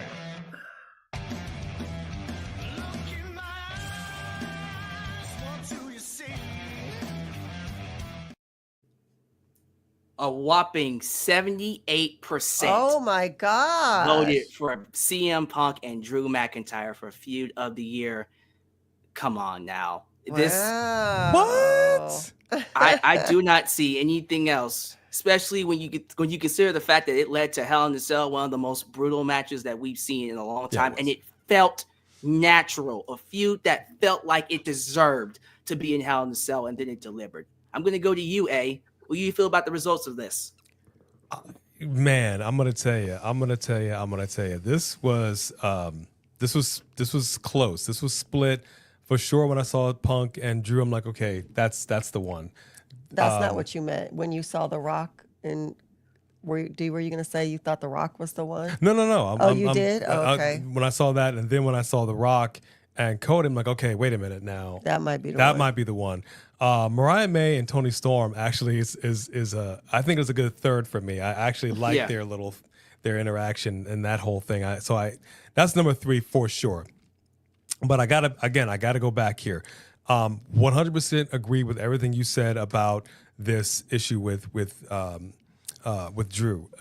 Their rivalry this year has been outstanding. Mm-hmm. But I gotta go back, and I don't know. I'm gonna say this much, real quick. Yes, I actually will agree. I'm thinking it over. I will agree with this decision. However, I almost feel like it's a draw. Only because The Rock and Cody, that whole thing shifted. That was a grand shift. What we got wasn't what it was supposed to be, and they did a tremendous shift. And having I think that was the press conference that we saw. Yeah. Right. So Cody coming out there saying, "Hold up, this is what he's." I mean, I didn't expect that. I didn't know where they're going to go with it. And it wasn't supposed to be like that. So it became organic. It turned into something of its own because it was a fan takeover, basically. And like, no. Yeah, we like you, Rock. We like you, Roman. We don't want this right now. We want this. Okay, fine. Then we did a shift. And it turned out to be something amazing. By accident, some of the best things that have ever happened. Me having been to film school, I argued with a lot of my teachers. They're like, this is how this director decided to do it. I'm like, no, this director decided to do it because they had no money. There was no budget in this, and they had to do what they had to do. Like Steven Spielberg or George Lucas, like you just don't have the budget. So we got to do what we got to do. And it ended up being something really great. Jaws. You look at Jaws, there's nothing real that looks about Jaws, but 75? Yeah. It was fantastic. Mm-hmm. So all I'm saying is that it turned out to be what it was, and it turned out to be really great television. But as just a pure wrestling fan, as two guys that got some real, there's some real angst there. Mm-hmm. I will agree with this decision, but it's almost a draw for me. This is tough. Yo, B, I'm going to save Steven for last because I want him to really sit on this, but it's crazy. I like this super chat from the Three Kings. People don't even realize that this feud didn't even have a match for 6 freaking months. Yeah. And it was still the best off promos alone. Yo, B, with that in mind, Like, what do you feel about the results of this? Yeah, no, I disagree. And I'm sure I'm going to be the only one on this, but OTC Bloodline versus Temu Bloodline, first of all, talk about going on for years. We didn't even have Roman come out until a few months ago, right? So you have the return of Roman, but then we have the reunion of Jimmy and Jay, Jimmy and Roman. Then we have to have Jay and Roman. Then we're waiting for Sammy. Then we're waiting for Paul. Then Temu Bloodline brings in Bronson Reed into it, and then they brought CM Punk into it. Like it, the layers. That was Come on, dude. Like they brought everybody into this at some point. They brought Cody into it at some point. I mean, it was, to me, that I'm gonna go with that, because I mean, when we first saw Sammy, all the original Bloodline with Sammy putting their ones up again. Come on, man, that had me. I mean, everything else was great, but that had me. What do you think about all this, Steven? We're divided. First of all, I think it needs to be mentioned that both of those ladies' feuds really deserve a lot of credit. Yes. Because people, and I mean, it just hasn't been a topic of conversation today, but Liv definitely deserves her flowers, because she was the Drew McIntyre of the women's division, with Rhea unfortunately getting injured a couple of times this year, and Liv really needing to carry that heat on her own, and also getting Dom more heat. Like, how do you add more hot sauce to a hot wing? But she did. Chicken and nuggets. so and also Tony Storm, for my money, which is very little, for AEW, probably has had the best post WWE career out of everybody who came to AEW. She's had an actual reinvention of her character that nobody was taking a chance on her in WWE or NXT. She was just, two-piece wearing blonde number 25 on WWE programming, and she is an unmistakable. I hate to use the word pillar, because I know they do that in AEW, but like she's a key facet to that division. Bloodline. I really want to agree with Becky, but I can't believe I'm going to make this comparison. The further away I am from that War Games match with this feud still going, the more disappointed I am that War Games match didn't end the feud. Wow. Because War Games is big enough to, because as soon as, in April, when I saw Solo starting to build his own bloodline, that's when I started thinking Bloodline versus Bloodline War Games. This is going to be freaking amazing, because Roman is still going to have to, because I've loved Roman's story of him having to earn the trust of people, getting them back on his team and stuff. I think something as simple as him taking the Ulafala at the end of that War Games match, whether they jump him again on SmackDown and take it back or whatever, I just feel like it was missing a little bit of finality in that match, because it ended up being, and it reminded me of the AEW versus EVP's Blood and Guts match. Like, what was that match even for? Like, going back to my old WCW versus NWO days, like, there's no stakes to this match. So AEW won. So now what? Are they in control now? Or, oh, no, they're not? Oh, so it was just a cage match. Okay, got it. Cool. Thanks. I won't watch next week. But it's and then Rock, it was a quarter of the year. That's and listen, I love that. And I'm assuming the way all your categories are going, I'm going to show a lot of love to Cody and Roman eventually before this is over, I'm sure, because I have a big superlative for them before I leave you guys today. Drew, Three Kings made the point. They didn't have a match for 7 months, and they were building anticipation. Like, people weren't getting tired of it, and then bring Seth into it and bring him out of it, and now you can bring Seth back. And to your point, Alex, a Hell in the Cell match that earned the right to be a Hell in a Cell match, not just because we had one on the calendar. Like, that's the kind of thing that's been missing from wrestling for years, is earning a match type instead of just doing the match type. And so like that feud has just had so many old school elements to it, executed really well, that it's a no-brainer for me, for my preference. It's a no-brainer. And before we move on, gotta give this to Three Kings one more time. Thank you so much for the donations, everybody. It really means a lot to me. He says, not to take it away from you, but it says it right here. I gotta disagree with you, homeboy. As great as the bloodline has been, the story stagnates when Roman and Rock aren't around, and it holds everyone else in the back. He does have a point there, B. I don't know if you want to respond to that. No, man. You have Jacob Batu came in to the story, and nothing was held back because we all wanted to see Jacob. And then you have Jay threatening Jacob, and you have like us going back and forth. Like, nah, I think that with Jacob and with Jay and Jimmy and bringing Sammy back in now, I don't know. I'm not saying that this stuff is not great, and I actually like CM Punk versus Seth more than I do the Drew and CM Punk. I'm just not a huge CM Punk person in general, but I mean it's good. But you know me, I'm like my heart is with like the OG bloodline. So the fact that they brought them all back together and now we got Paul, and Jacob is so awesome. I'm sticking with it.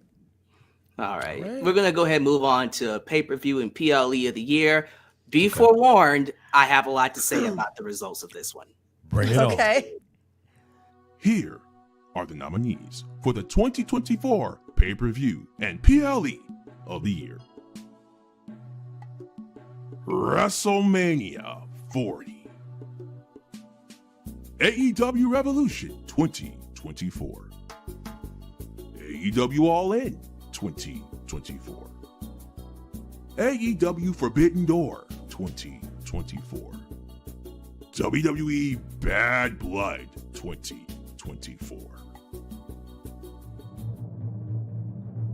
And the winner is WrestleMania 40.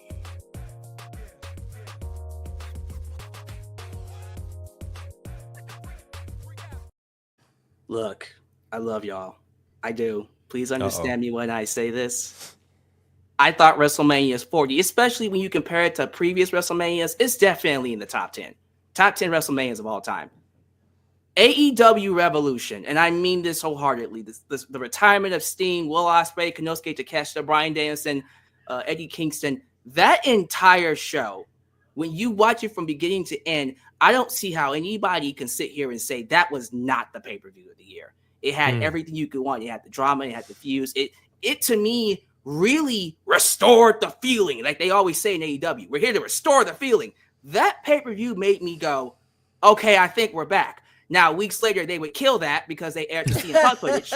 We're not going to talk about that. Y'all can. But as a pay-per-view, it can't get any better than that. That, to me, is one of the greatest shows I personally have ever seen, and it solidified Sting to me in his career. Because, to me, Sting and WWE, the way they ended that really broke my heart. But we can give Tony Khan any credit. He got it right with Sting. Everything they did with Sting was to perfection, and this pay-per-view solidified it. But that's my thing. I got it off my chest. We're going to go to Steven Sandridge. How do you feel about the results of this category? First of all, it's pure disrespect that Backlash was not nominated as one of these in Lyon, France. That was the crowd of the year. And a crowd makes part of that. Everyone is entitled to their opinion. And I'll say this one time and try not to say it again. AEW puts on great pay-per-views and they get a lot of stars. You had to remind me what the card was of that pay-per-view. I didn't even know it other than seeing Sting and Darby on the icon of it. Now, granted, again, I'm not as big of an AEW watcher, but 6 months after their match happens, people aren't still talking about it. Everyone is still talking about the end of WrestleMania 40. That is one of the best pay-per-view. It's I'll go ahead and say it now in case I don't get the chance. It's the best WrestleMania main event of all time. Wow. It's and it's in the argument. It's in the argument for best WrestleMania of all time. And I'll tell you why. Not all of it has to do, and it has more to do with what's happening outside of the ring than what's happening inside of the ring. This entire show was the culmination.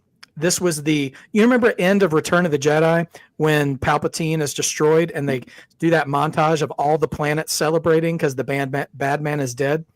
Mhm. It was 2 nights of celebrating Vince not being in charge anymore.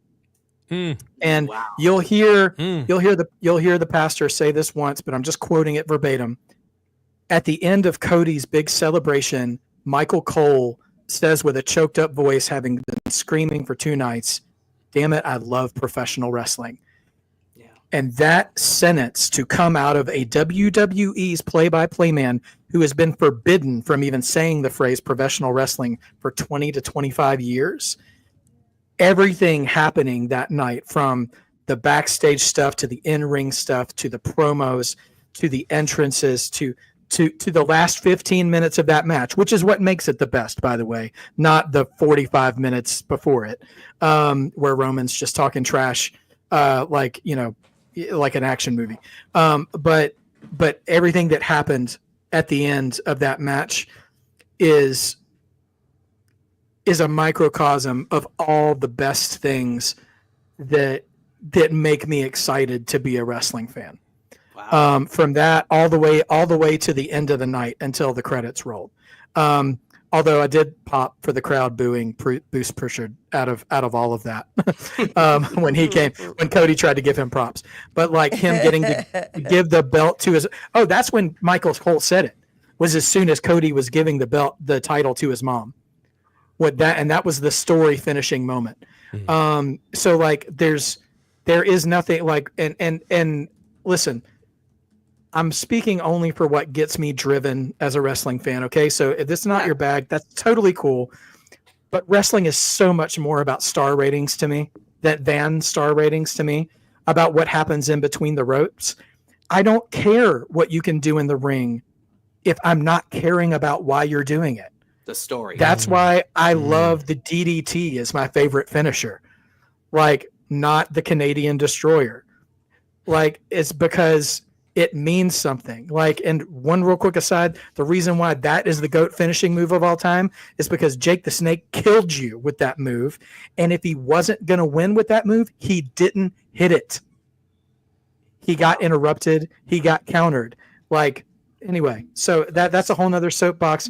But that sort of honoring and embracing of all the sort of dirty words that all wrestling fans have been getting conditioned to ignore for 20 years, the embracing of all that, and Cody kind of getting to be the guy who ushers that in, because Dusty would have wanted to be that guy, because Dusty was a professional wrestling guy, that it was him that got to do it, regardless of how his reign has been since then. We can totally trade barbs on that. But like for that one night, for Stephanie to show back up again at the beginning of the night, be like, "I'm popping my head out, guys. That means it's safe," and then like coming back down. All that stuff just meant so much to a fan base that has the number of gray hairs that I have, that we've ridden with them for so long, for all the good and bad. And it's like, wow. Yeah, of course it's not perfect. Of course they still have work to do, but I never thought I'd live to see this much progress happen this fast. So it's just been, this whole year has been, and that's why I've been standing for this whole year. Like, it's been great. But to me, like, what really made that moment work was Samantha's Irving choking up as well while announcing it. Like that, and you said Michael Cole saying what he said. This one is what got me. This is where I went, you can't take this away from Cody no matter what. Because Samantha choking up, having trouble, struggling to even announce the win. That really sold everything that you just said, by the way. I completely agree with. And but I gotta give Samantha her credit too, because she really made that moment legendary, or at least helped make it. But here we go, A and B. We'll start with B. What do you feel about the result of this? I agree. Like the WrestleMania, both nights were so damn good, and the feud, everything about it, his mom being there, being in the audience, getting involved, You know, it was just, and not just that, was like an amazing ending to the show. And we all wanted Cody to have his moment, and he worked hard for that. And the fact that Seth Rollins came down and Shield through the audience to get his revenge on Roman. I mean, there were so many different aspects of that. And Seth couldn't even walk away. Like, I didn't even know when we were going to see Seth again after that. Like, he put everything on the line. It wasn't just those. It was so many people that got involved. And then, of course, bringing in The Undertaker is just classic, and everybody always gets excited because it's not like he didn't have a feud with The Rock in the past, and that wasn't coming full circle. To talk about old school storytelling when you bring in something like that. But even like the matches throughout the night, I mean, the whole show was good. I mean, the only thing that wasn't good at WrestleMania was Jay and Jimmy. You know what I mean? Like, everything else was good. So I'm gonna go with that. I agree. Yo, hey, before you give your opinion, we got something from the Super Chat champ. Mind reading this? Oh, goodness. Let's let Michael Cole finish his story with a pink slip. Leave the announcer's table peacefully and immediately get out. Why? What you think about this, eh? Jeez. Michael Cole, hot tub. Oh, wow. I swear. Well, let me tell you something, brother. I listened to you, Steven Sandridge, and I was a WrestleMania 3 man with that big stinky giant, no good for nothing Andre, brother, in the Pontiac Silverdome, and I slammed him down right there in the middle of the ring. That was the greatest WrestleMania moment of all time, man. But That then was my again, first favorite show. sorry, I had to get that in there. I always go back to WrestleMania 3. I actually am not in disagreement, Alex, with what you said with regards to AEW. I'm going to say this much. Okay. I hear everybody's arguments. I absolutely agree. Solid PLE or pay-per-view of the year, start to finish, was in fact AEW for my money. However, WrestleMania, 2 nights, I actually kind of likened it to the beginning of the Wizard of Oz, where the Munchkins come out, the Wicked Witch is dead. Like, we're free, we can breathe. McMahon is no longer a part of this. And when, like you said, when Stephanie McMahon came out there, it was like, oh my gosh, because she hightailed it out of there. The second my man came back in there, and that was very telling. And the fact that she came back was just as telling. So this was like a breath of fresh air, that we're finally out of this dark cloud of Vince McMahon, and it was glorious. Not quite like Robert Roode glorious, but it was glorious, and I enjoyed it. And I think that ending, nostalgia-wise, had all the feels. The Rock really put in work, and he wanted to make sure that this was going to shine. But I've said this several times, and I'm going to say it again, and I'm going back some years. The original few WrestleManias, it was an event that we really haven't seen recently. This was very close. It got there, but they call WrestleMania the grandest stage of them all. It's a spectacle unlike you're ever going to see all year, and that's what I want to see. From all the big four, PLEs, I don't really care. WrestleMania needs to stand out above and beyond any pay-per-view, any PLE of the entire year. This was an excellent WrestleMania. I cannot say that start to finish, the matches were better than AEW. The ending was great. Night 2, the ending was fantastic. Absolutely. And you're right, Steven. We're still talking about it to this day. We are. We're not so much AEW. That is true. But as a wrestling fan, putting on a pay-per-view level event, which I've said countless times, a pay-per-view needs to give you something that you're not going to see in a regular show. And that is also part of AEW's problem. We generally get people bleeding on Dynamite or what have you. Like, we can see, we generally will see pay-per-view stuff on Dynamite, and I don't want to see that. I want to see stuff that I'm not going to see on Dynamite. And that's one thing that I will say that WrestleMania did provide, is that they provided something that I'm not going to see on Raw or SmackDown or NXT. So it's a close second. I am not in total disagreement with it, but I'm really leaning towards what Brother Alyx said. Wow, there it is, ladies and gentlemen. One last time, I want to plug, not one last time, but I want to plug again Steven Sandridge, because he's not going nowhere. Sorry. His channel is down below in the description, because people are asking about you, Steven. You're doing an excellent job. I'm so happy you were able to make it. But if you want to see him on YouTube, his channel is in the link is in the description. Please go subscribe to him. Trust me, you don't want to miss what he has to say on wrestling going into 2025. Absolutely. We are going into the final 4 categories, and we're going to start with the tag team of the year. Now, this one, let's just get to it. This is going to be crazy. Here are the nominees for the tag team of the year. Nathan Frazier and Axiom. DIY, Johnny Gargano and Tommaso Ciampa. The Motor City Machine Guns.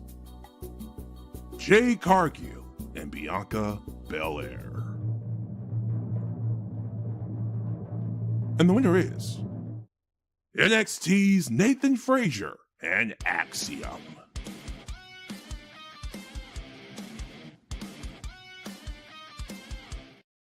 What? 2,000 votes, 58% said Nathan Frazier and Axiom was the tag team of the year. And watch this one. This one's even crazier. Second place with 23% was Jay Cargill and Bianca Belair. So I'm speechless. I like the rest of you are. I'm gonna start with you, B, because you went what? So let's put some context to that. What did you feel about the results of this? I don't even remember their names most of the time, or remember like that they're the champions. Like, not that they're not good in the ring, because they are, but they just don't have any kind of personality or story or gimmick that connects me to them in any way. And I know Jade has a lot of work to do, but I would go with Jade and Bianca. Between their coordinating outfits, their coordinating moves that they do when they're finishers and things like that, their attitude, the way that they wear, and the guns and the buns and you know what I mean? Like and now this whole thing and who did it and what's going on, and I would go with them personally. I'm not a big DIY fan. Whether they're heel or face, I don't, whatever. I prefer the way over DIY, to be honest with you. And Motor City Machine Guns has not been in WWE longer. Now, I guess it doesn't matter if you don't need to necessarily be in WWE. They've done a lot in the fact that they came in here and got the titles and everything. I'll give them their props for that. I don't think they're getting over like they thought they would. But I wouldn't vote for them over Bianca and Jade. Hey, and you know what? I think this might speak to just where tag teams are here in 2024. And I'll save Steven for last, but you think them being Nathan Frazier and Axiom winning is a reflection on just tag team wrestling in general here in 2024? I mean, I'm a big fan of NXT. I've made no bones about that. I am in complete disagreement with this entire category. Okay. This category needs to be scrubbed, and it needs to be renominated. Okay, immediately. Motor City Machine Guns have no business being in this category whatsoever at this stage in the game. They just got here. They barely go here. I got nothing against them, but they don't belong in this category. Of the year? No, absolutely not. As far as NXT's Axiom and Frazier goes, yeah, I kind of do feel that way. Especially when it comes to the women's division in NXT. We've also made no bones about how we feel about the women's division in NXT. The tag team division is on fire, but I've said this 1,000 times. What's the point of winning a match if not to become number one contender for what? A title match. Why do we have NXT women's tag teams if there's no women's NXT tag team titles? So what are we fighting for? For I don't know, honor, for props, for kudos, for the DIY pat on the back. It doesn't make any sense to me. DIY, I like the fact that they turned heel. They needed to turn heel. But this category sucks. Yeah, we're Street Profits. This Because category, they these are the nominees team suck. of the last couple years who need the team belts. If I'm going to look at these teams, if this is it, I'm going to go with Jade and Bianca. Because the reality is Jade should have started in NXT. She really should have. I know they were working with her and everything, and she's not unskilled, but we all know how she was when she first got here. She has improved. I'm surprised she wasn't in Most Improved, and clearly nobody thought that she was improved enough to be nominated for that category. But the fact is, Bianca really had to kind of carry the load a little bit to some degree. Jade was just not, it just wasn't clicking. And it just now kind of got there, and now she got injured as pulled out. So I don't know what's going to happen with that. But if I'm going to give any team in this category the dub, it would have been that team. But Nathan, I have no problem with Nathan, and they've been successfully defending their tag titles for a while. But there are better tag teams in NXT. There are better tag teams in WWE. I'm actually quite upset that this was the nominees. Right. This was booty. This was booty. Booty. And I think Three Dickless pretty much agrees with you, if you don't mind reading what the Super Chat champ. Who cares about long-haired man at Masky Mask Dude? B is right. Who cares? Huh? They don't make me tune in. Street Profits are buns. But at least we know who they are, and we know they're buns. They are not buns. Can I get to the yams? Oh, I'm not going to start. And I'm going to follow up with what Three Kings says. Damage Control. That's who believes Tag Team of the Year. As Io Sky and Kyrie specifically has had a second win the past 6 or so months when half the faction has been injured and then naturally becoming babyfaces even without cutting promos, which that does speak to how good they've been. Yeah. All right, Steven, I saved you last for a reason. What you feeling about this? Well, I'll echo Three Kings. I think Damage Control is definitely overlooked here. Io and Kyrie were always delivering when they were working together. Tag teams, it's a little rough. My personal preference, I don't think they should win. They should have won either. But I like DIY a lot. But they only recently got interesting on a grander scale by turning heel very recently. I'm a huge Tommaso Ciampa fan, so and it's not just the beard either. Like he's got so much more to give than what they're giving with him right now. I will give Frazier and Axiom credit. Like they're one of many teams in WWE who spent a lot of time teasing they were going to break up all year. So I mean, like they had a story, but like. Yeah, I don't know. They don't make me tune in either. And also, I'm kind of the old man yells at cloud about tag teams. I think tag teams should have a tag team name. I think you should dress alike, and I think you should have tandem offense. Yeah. So like all the best teams, the Hart Foundation, British Bulldogs, Demolition, Road Warriors, all the teams that stood by the test of time, the Steiner Brothers, Doom, whoever, all did Hollywood Blondes. They all did those things. And out of this group, Motor City Machine Gun's gimmick is we're good wrestlers, and that doesn't work in WWE in 2024. You have to be more than that, and that's respect. Like they are good wrestlers, like and that's great. But honestly, I think they might work better in AEW than what they're doing right this second in WWE. So anyway, process of elimination, all those things that I said, Bianca and Jade are the biggest stars. They're the biggest stars out of all those nominees. And their outfit game has been on point all year. And like, that's not something to be overlooked either. They've been great all year together. Bianca has carried that team on her back. I mean, and that's no shade to Jade. I mean, she's coming along as best as she can. I don't know, but they threw her into the deep end. I do agree with that she should have gone to NXT first, but also like, remember like WrestleMania, that was her debut in the ring. I mean, I know she showed up in the Royal Rumble, but her actual like working a match and stuff was that time. And so they've worked around her pretty well, and she's getting better. I'm not as much as I would have liked to see her get better, but she's showing improvement. And Bianca, I'll fight anybody who wants to go at me for Bianca. She's one of my number ones for years. So yeah, out of those to choose from, and I'm sitting here trying to think of other teams but they either haven't been on TV long enough or they've been oversaturated. I think about Finn Balor and JD McDonough, like they did a whole bunch of nothing. I like what the War Raiders are doing right now, but they only started doing that a couple of weeks ago.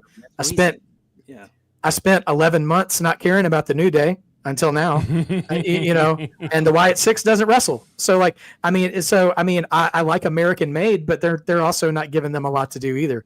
So I don't know. I think Bianca and Jade is who you go with. I mean, that Axiom and Fraser can go in the ring, but I've never been even the New Age Outlaws. I've always been a little bit of, you're just smushing these two guys together and they're a team. Like I'm not into that. And you had Austin Theory and Grayson Waller be tag team champs. You had R-Truth and Miz, and both of them meant nothing. I don't remember their reigns at all. So I just think, honestly, and Three Kings just said it best, Pure Fusion Collective Team of the Year. Fuck it. You know what? At least they dress alike. Absolutely. At least they dress alike. That's right. Yep. You know, we make fun of their outfits. names, but I like them as a faction. I do. KFC, man. Handing out 2 pieces and biscuits every week. Delicious. I just think it's a reflection on tag team wrestling. It's just not been a good year for tag team wrestling. Let's just call it like it is. If it was up to me, Bianca Belair and Jay would have won. If it was up to me. But it's up to the people. And if you did vote for Faxium, that's what they're called, Faxium. That's not a real name. Oh, my God. If you did vote for them, first off, talk to us about why. I want to know why. And, hey, we'll never know. But that's interesting. 2,000 people voted on this category and 58% chose Axiom. So they must have done something right. That's crazy. So we're getting into the final 3. Here's the thing about the final 3. The votes are astronomical. Match of the year is next. 3,000 people voted on this category. So let's see who won. Here are the nominees for the match of the year. Bryan Danielson versus Will Ospreay, AEW Dynasty 2024. CM Punk versus Drew McIntyre, Hell in a Cell, Bad Blood 2024. Cody Rhodes versus Roman Reigns, WrestleMania 40. MJF versus Will Ospreay, AEW Dynamite 250. And the winner is Hell in a Cell, CM Punk versus Drew McIntyre.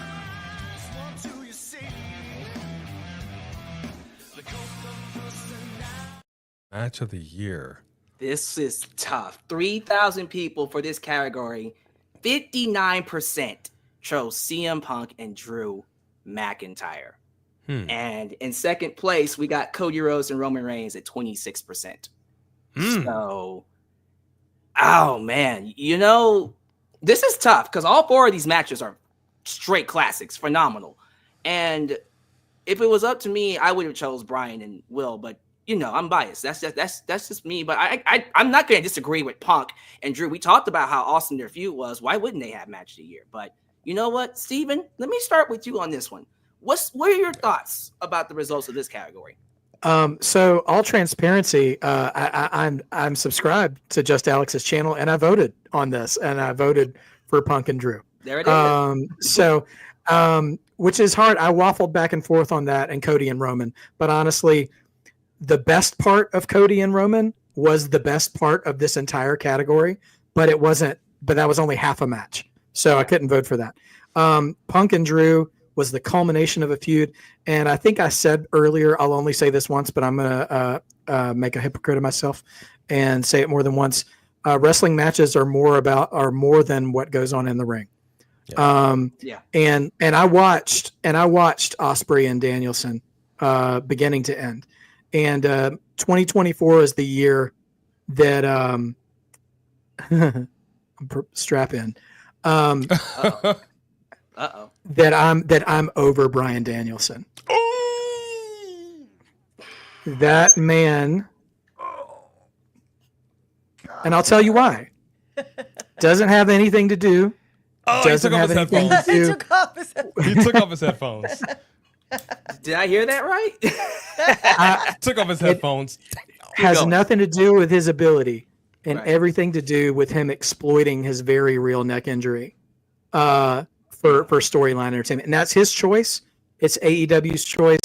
they can do that, but I also have a remote control and I have a choice.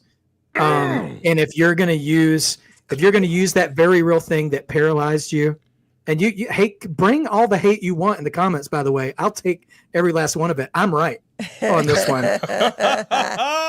When you had to retire, and you made a comeback, and now you're exploiting having seizures in the ring and getting carried out on stretchers and all that stuff, bro, Bree needs to have an intervention and tell you to shut it down.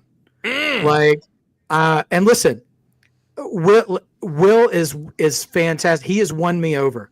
I was skeptical of him when he first came on because I'm like, oh, okay, it's a dude. He's the next dude that everybody on the internet loves. Like every 10 years, there's a guy. Brian used to be that guy, and now Will's that guy, and well deserved. These guys are great, but no, there's a difference between storytelling and shock value, and the end of that match ending the way that it did is what ruled it out to me.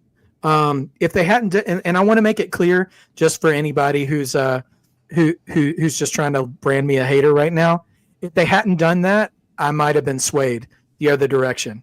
Although I'd still make the argument, other than this current conversation, how many of y'all bring up that match on a regular basis?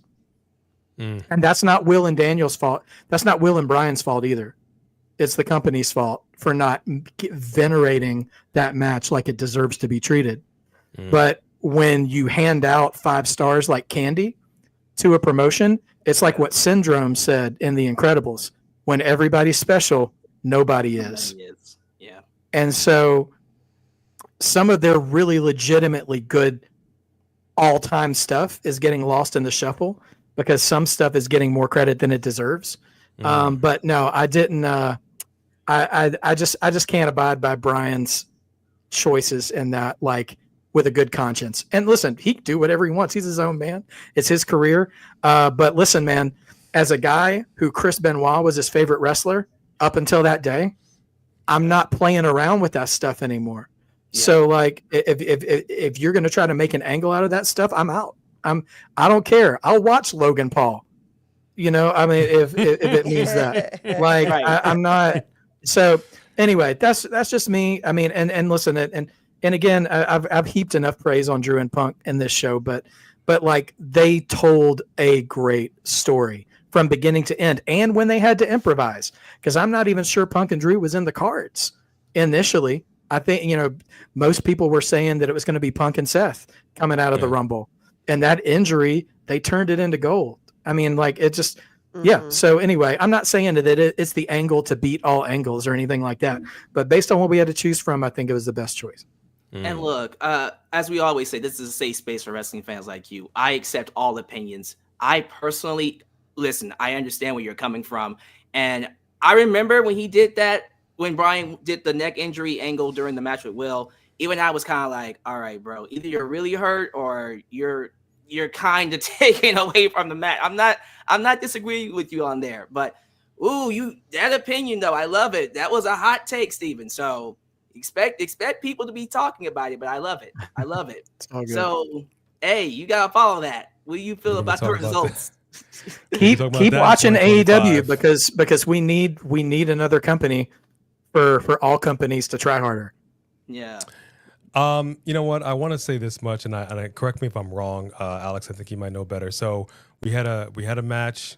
We had Sting's last match in AEW. If I'm not mistaken, didn't he come back briefly to assist Darby Allin? Am I incorrect in that? Right. Yeah. All right. I have an issue with that. Okay. Just like they did with Ric Flair. When you're retired, pull an Undertaker, and generally speaking, you're out. Even though he popped in at the end of Mania. I have an issue with people coming back after a legitimate retirement. Like this is your career match, and then you end up finding a way to bring him back in here. If you're out, you're out. And I kind of would rather you just be out. Brian Danielson, whatever you want to call him, had a career-ending injury. Edge, Adam Copeland, career-ending injury. Saraya, career-ending injury, And yet, some way, somehow, AEW was able to breathe new life into him in a way that WWE refused to do. They put him on the shelf, and they were going to keep him there. So the fact that they're able to wrestle is a miracle and a testament in and of itself, and I'm great to see it. I don't disagree with what Steven had to say. You don't need to play it up like that quite the way that he did. I don't think that was necessary to the match. But it's how professional wrestling is. They just will take something and they will just crank it up to 1,000, and we get what we get. I think from match beginning to end, I think the match that Danielson and Ospreay had was better. I think that was the match. Yeah. We're just talking pure technical wrestling, in-ring performance. But like Steven said, it's not just about the in-ring. It's about everything that leads up to it. There's so much that's involved in it, and that's the big difference between WWE and AEW, especially now more than ever. WWE is really, with depending on who we're talking about, but they're really about plugging in people in a storyline prior to the actual matchup, whatever happens, so that by the time you get to that match, it has reached such a fever pitch for the audience. We're like, man, this top is boiling over. I cannot wait to see this match. Versus just a good match. This is like this last World's End. Basically, every match was a good match. Everybody wrestles well. We know that they can wrestle well. But what are we talking about week after week? There's more to than just a pay-per-view. When we get to Dynamite, are we just going to be, let me go back to the bathroom again? You know what I mean? Yeah. So that in and of itself says a lot. The match between Drew and CM Punk, for me, was a good match because of everything that led up to it. Mm-hmm. I am not going to sit here and tell you that the match itself gave me the chills like an Ospreay Danielson match. It did not. Right. But overall, it had more on the plate because we were given more to digest. Do you understand what I'm saying? Mm-hmm. So I get why this one was a winner, but at the same time, I'm also looking at that Ospreay Danielson match, and I'm like, it's a close second. It's a close second. What do you think, Babe? You know, what's funny is that I feel I agree with the thing about the neck, but I also don't like that he's teased his retirement so many times. He after MJF beat him, he acted like he retired, like he was done. He's going to go home defeated. And then he acted like his neck was broken that match. But then when we were there, whatever the hell show we were at in Vegas, he did a whole thing where they were like, "Thank you, Brian," and everyone was saying thank you, and everybody was acting like the other wrestlers were acting like he was retired, and we were like, "Oh, we just saw people coming out. We just saw his retirement match," and then he was back the next week. We were like, Man. So that soured me on him. I feel like he keeps faking and maybe he's truly was supposed to and then couldn't bring himself to do it. But don't bring us into that crap. You know what I mean? So as far as I'm concerned, I retired you that night. Yeah. So that was it for me. But I want to point out that my boy was in 2 of those options. Will Ospreay, and you already know I said that I felt like wrestling-wise, the match of the year was with him and Darby Allin, which wasn't even an option. And if you have not seen that, I suggest you go back and watch it because I was on my feet like, oh my gosh, oh my God, oh my gosh, like it was crazy. Hell of a match. But was Roman and Cody not on there? It was. I'm gonna go with that because the way that it made me feel was like I was really in my feelings about that, like from start to finish. So it wasn't the best wrestled match, but it had me story-wise finally coming to completion. What did not happen the year before, everything Cody had to go through to get there. Roman actually losing his title. You know how much of a fan I am of Roman. You saw the backstage with Roman crying with Paul, like when he lost his title. I mean, that I would give it to that personally. If you would do the honors, of reading the Super Chat Champs Super Chat here. Oh, goodness. CM Punk in another category? He is rigged, man. Who made this ish up? Alyx, that's you and not manipulative voice reading the categories, ain't it? Yeah, that's. I don't know what you're talking about. I don't know. I don't sound this like that. This is some bullshit. I'm not gonna say it. Oh Lord! Hey, look, I love it. I love the different takes on all of this. Listen, I love having all three of you here to talk about this stuff. And I think with match of the year, it's all about personal taste. Like 100%, if you think CM Punk and Drew is match of the year, I'm not going to tell you otherwise. If you think Cody and Roman is match of the year, I'm not going to tell you otherwise. For me, in terms of straight up technical in-ring performance, as in bell to bell, you're not going to get better than Will and Bryan. Like, I remember saying that was going to be probably the greatest match AEW has ever had. If I'm being honest with you, I don't see it getting better than that. They might have peaked, if I'm being honest with you, but we'll see. We'll definitely see. Female Wrestler of the Year is coming in next. 4,000 votes. Careful now. This one's huge. Let's see who won. Here are the nominees for the Female Wrestler of the Year.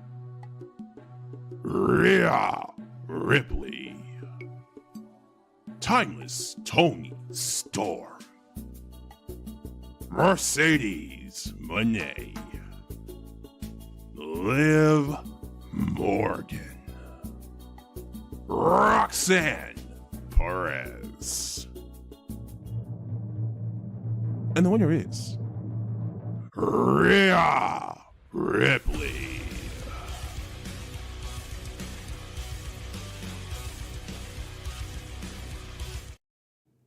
Now, this shouldn't be a shock to anybody. If we're talking pure superstar, you're probably looking at, if not the biggest, but one of the biggest female superstars to ever walk through WWE. This shouldn't shock anybody. With that said, Rhea Ripley did win the category, 60% out of 4,000 votes. I'm going to be the one to start it off. I can't. I'm not going to steal it from May because that's not my thing.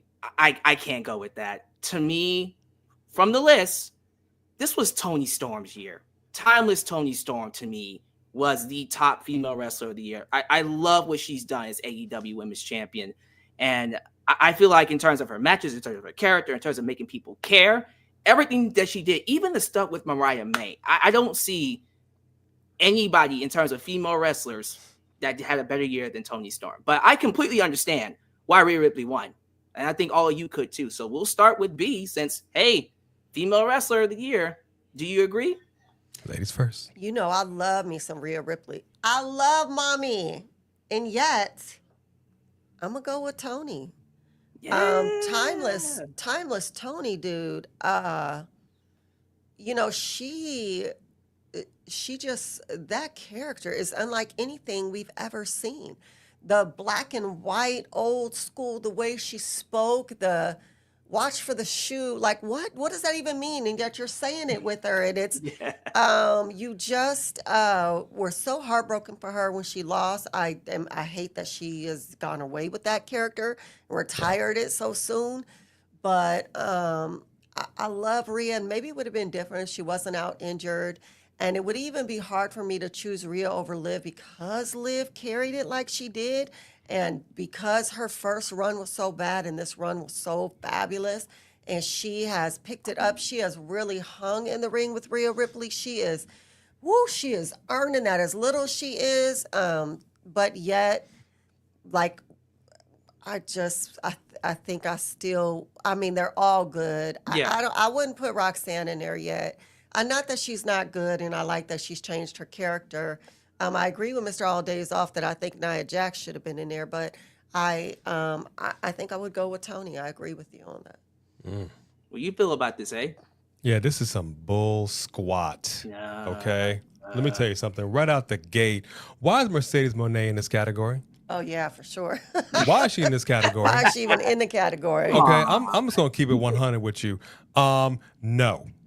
No and no. Her run in AEW has been mid at best. The fact that she's got a belt, two belts, is a travesty of justice. Okay, she's just alright. Her in-ring skills are alright. Her mic skills are abysmal. She does not belong in this category. But her heavy is cool. Her heavy's cool. I like her. With that said, love me some Roxanne Perez. The fact that she stepped up in a way that she didn't expect to and has gone up and is on this list, I think is justified. I think she has elevated the women's division on NXT, and she's about the same size as what Zelina Vega, Rey Mysterio, and is in here with some women like a Lash Legend. She comes up to Lash Legend's knee. Do you feel me? But yeah, she's able to elevate the game, so I'm not mad at it. But 1,000%, Rhea Ripley does not deserve to get this win, in my opinion. This absolutely should have gone to Toni Storm. Yes. This character had no business succeeding. And we were live in AEW, and yet somehow they made the entire audience go black and white. It's not special effects. I don't know how AEW does it. To Tony Khan's credit. Okay, so anytime you're able to do that in real life, you've got my attention. For real. So, but Liv Morgan We're already black and also, white. this is true, but Liv Morgan also somebody, we were live, man. She had the Money in the Bank briefcase, cashed it in, won the title. You deserve a chance. We all chanted it, and then everybody turned. This is another character that by all rights shouldn't even be here. Okay, we had the Riot Squad. She was left on her lonesome, and yet some way, somehow, look at where she is right now.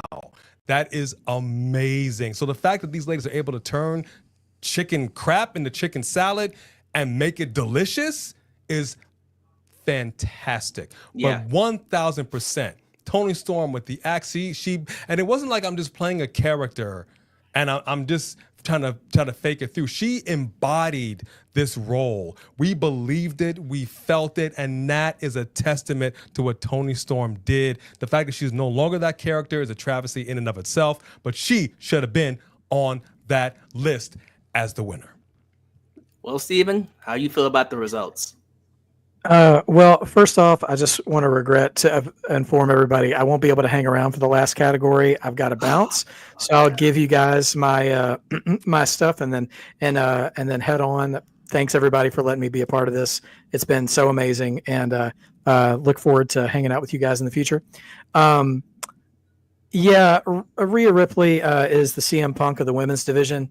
When she's on TV, it's great, but she's in and out so much. I don't think she was deserving of this award. Honestly, I would have felt fine either way between Toni Storm and Liv Morgan. Toni Storm had a complete career and character overhaul in AEW, which we touched on earlier, which is an achievement nobody who left WWE and came over to AEW can really brag about to the level that she can. And Liv Morgan started the year in the Royal Rumble as the upper mid-card gatekeeper. She would be around for feuds, but she wasn't going to be a champion. And now and don't come at me for, Nia lovers. She's the most over heel, the most over female heel on the roster right now. And has been since the spring, which is wild for that company and all the people they have. And yeah, I agree with Mercedes doesn't belong there, but I'm also a little bit of a hater when it comes to Mercedes, so I'm self-aware of that. But that being said, I've got a jet. I appreciate you guys for letting me stick around with y'all. God bless you, brother. And I'll see you guys soon. Thanks for joining you. the channel, everybody who did. Subscribe, ladies and gentlemen. Yes. Oh man, sorry we couldn't have Steven for the we were last this category. close. We were this close. I almost had him, but I think we all agree that Toni Storm was indeed the female wrestler of the year. So I guess it is time for the wrestler of the year. Okay, let me go ahead and take my deep breath. Woosah. Here's the wrestler. Here we go. Here's the wrestler of the year. And finally, here are the nominees for the Wrestler of the Year. CM Punk, Gunther, Swerve Strickland, Ryan Danielson, Drew McIntyre, Will Ospreay, Roman Reigns, Cody Rhodes.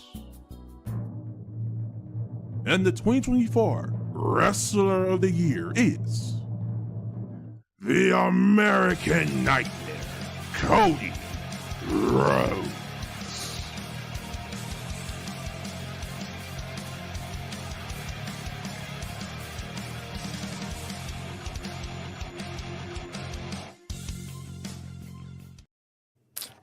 Ladies and gentlemen, I get it. I get it. And look, I'll be fair. 5,000 people voted in this category. Cody Rhodes won by 65%. No one came close. It was a shutout. A shutout win for Cody Rhodes. Wow. 65%. I 100% get why people said it. He is the man, the top babyface, the quarterback, the franchise player. He had a moment at WrestleMania that people are going to remember for the rest of their lives. I get it. But in terms of pure professional wrestler, in-ring performance across the board, this was Will Ospreay's year. This was Will Ospreay's year. Every goddamn match that Will Ospreay has had has been Dave Meltzer, with, like Steven Sanchez has been saying, just giving out 5 stars, 5 star, 5 star. You get a 5 star. He broke the scale so many times this year. And it's crazy when you think about Will Ospreay originally was going to go to WWE. That was the plan. And he ended up in AEW. And we remember that promo on the same night that they aired the CM Punk footage. Will Ospreay cut that promo against Triple H. And of course, we think about, man, what would have happened if Will Ospreay would have happened to end up in WWE? I think, and this is the controversial take, if Will Ospreay was in WWE, this result would have been different. Just being honest with you. I'm just saying. I'm not hating on Cody, but I know the only reason why Will Ospreay didn't win this is because of where he is. It's because of the platform he's on. And I'm strong in this opinion. This should have been Will Ospreay. But that's one man's opinion. Of course, we got 2 other people here. I really wish I would have got Steven's opinion in this. But B, hit me with it. How are you feeling about this result? You know, as much as you guys think I'm going to say Roman, he hasn't been around this year. Like, he's wrestled, 3 times? Yeah. So I can't call him Wrestler of the Year. The category kind of limits me with who's here. Will Ospreay is my favorite wrestler, but Will Ospreay isn't like great on the mic as far as promos go. Right. I do feel like he's stepping it up, and I'm hearing him on the mic more. But I feel like that's something that he should really invest in, because all the way around AEW, you know, they like the storylines haven't been really, really strong. I think which is why we were so connected to the house getting burnt down, because we're like, oh, AEW was stepping up but they did it really fast too. They didn't give us enough time to, like, it was like he burnt the house down that night. You know what I mean? So I feel like they have to learn how to let stuff simmer a little bit. That was like a last minute, let's just hurry up and do this kind of thing, which kind of took away from it. The same way with Seth and Roman, that should have been, and we need to have that again, because that should have been, they threw Seth in there last moment because I forgot who he even was supposed to fight. And they went through those promos so fast, and that should have been really, really great because of their history. But left with this, I could see why Cody took it, because you know, Cody is, but I wouldn't give it to Cody because Cody has got you the song, to get up, the history, the story, the fight, the heart, whatever, the desire. Cody is not great in the ring. I'm sorry. He's not the greatest. No. He is not the greatest in the ring. And how are you going to be, like, supposed to be the face of the company, but you're not the greatest in the ring? That is like people could take a hit. Connect, bro. Like, some of the stuff he does is so whack to me that it takes me out of it. The same way I felt about Hogan. Like, Hulk Hogan is not great in the ring to me. He has his matches, he has his moments, but a lot of times him and John Cena too, they're old school with the pulling, the punches, and barely connecting, and it takes me out of it. And so I see why he took it, but I wouldn't give it to him. I probably out of that list would have went with Ospreay as well. I took a screenshot. I texted it to Steven. I want to see if I can get his response before we're done here. So at the very least, I can read it. That would be good. And see what he thinks. Okay. What are we wait for talking him, about here? while we before we get to that, I want to go ahead and get this super chat in by the Three Kings, All right. who says, "I'm just going to say it. I love Ospreay, but I am sick of Ospreay. Oh, wow. He has been so overexposed in his short tenure in AEW. They ran through every single dream match of his in like 5 months. He is going to burn out or injure himself." Now, that's a whole nother discussion, Three Kings. We can have that argument for a lot of people in AEW burning out through dream matches. But, okay, A, what do you feel about the results of this? Wow. Yeah. Okay, well, here's the deal. I'm looking at the categories. I'm looking at the category again. I'm looking at the nominees. Everybody is a fantastic in-ring performer. But I think the theme tonight is been the overall show, if you will, the overall performance versus in-ring. It's two kind of different things. So what are we ultimately talking about here? Are we talking about just technical wrestler? You know, Bret the Hitman Hart always prided himself on being the best technical wrestler in the ring, and he was absolutely excellent. And he, you know, did get into some stories. But let's keep it real. Stone Cold Steve Austin. I mean, Austin 3, I mean, it was different. Yeah. It was different. You know what I mean? Mm-hmm. But you can't say that Steve Austin was the best technical in-ring performer. He wasn't. You know, he was fine. So looking at this list, you know, on a technical scale, it's tough because we're talking about Ospreay, we're talking about Gunther, we're talking about Daniel Bryanson, we're talking about guys like sorry. You can put it back in. Sorry. We're talking about guys that are fantastic in that ring, but not necessarily the showman, if you will. Like Shawn Michaels was a showman, and he also backed it up in the ring. Right. So this is a tough category for me. I will simply say that I don't think Cody Rhodes should have won this.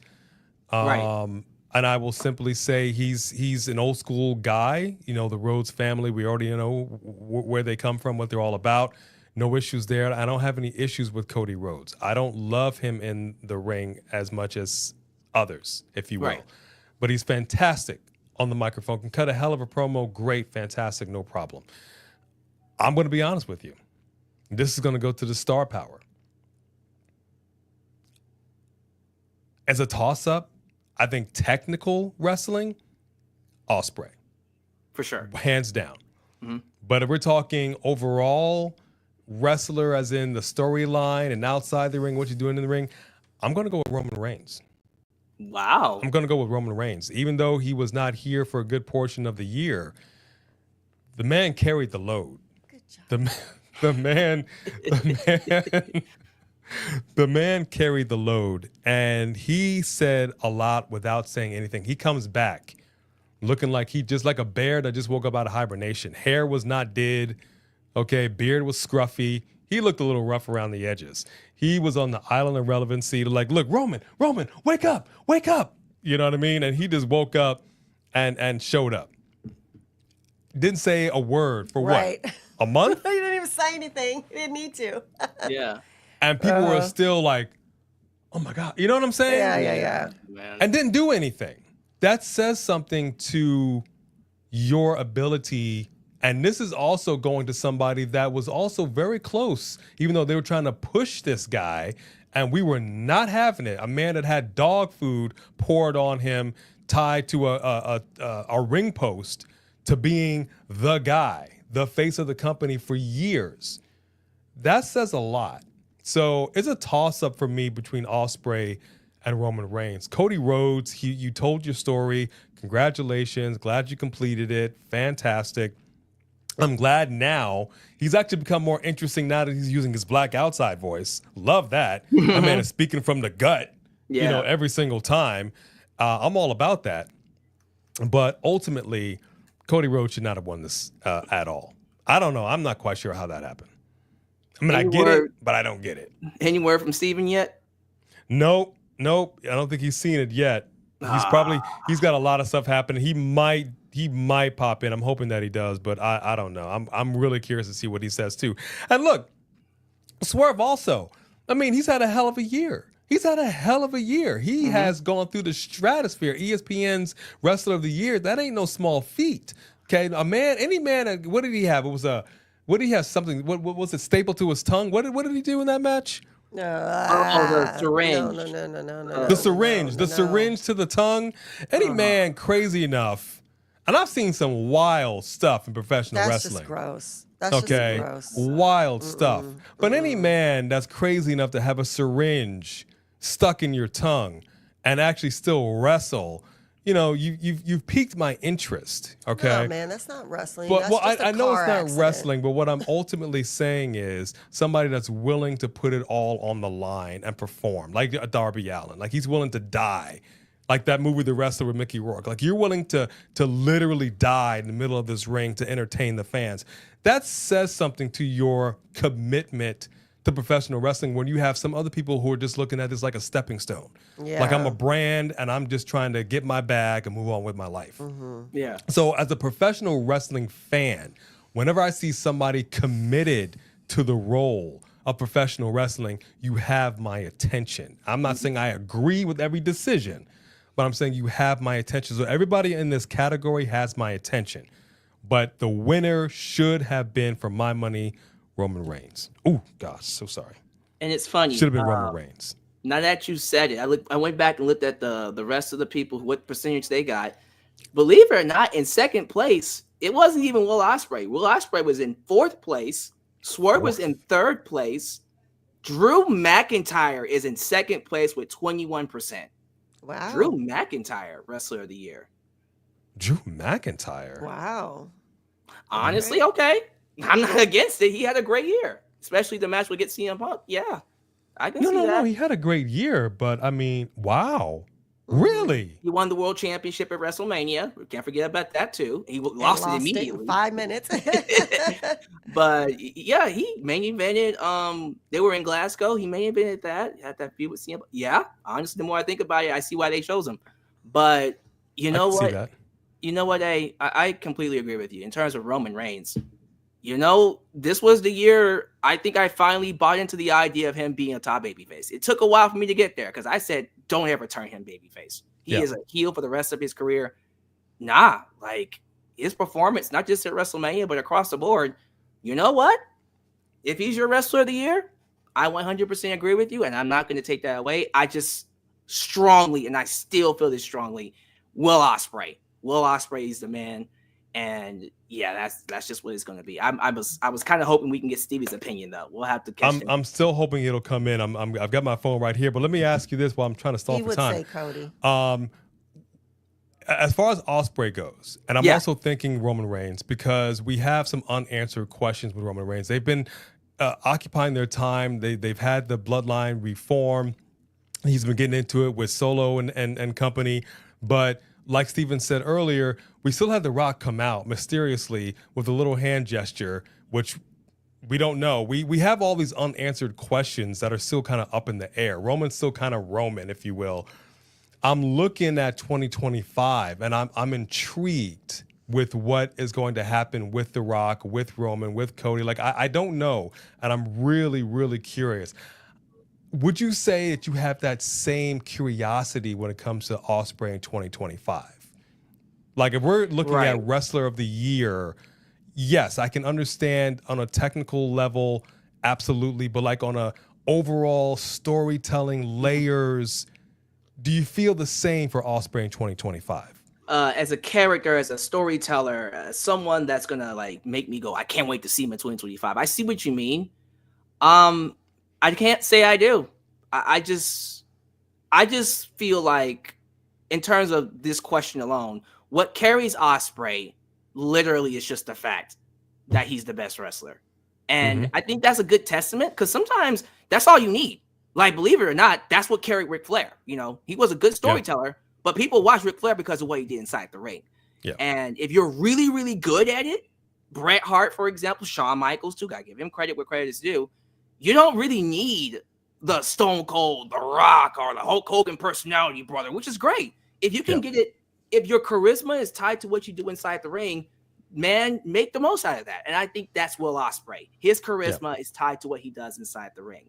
That being said, that type of charisma is limited to a Roman Reigns, for example, whose charisma and his ability to attract is unlimited. It expands outside the world of wrestling, in my personal opinion. Yeah. So to answer your question, honestly, I don't know. I don't really think there's much to him in terms of storytelling, in terms of a character that really carries him into 2025, except what he does inside the ring. Does that make sense? You know, it makes sense. And I'm also wondering, now that Rampage has shuttered its doors, we're down to a couple of shows. I'm really curious to see what's going to happen in 2025 for AEW and the superstars that they have over there. Or excuse me, the wrestlers. Superstars.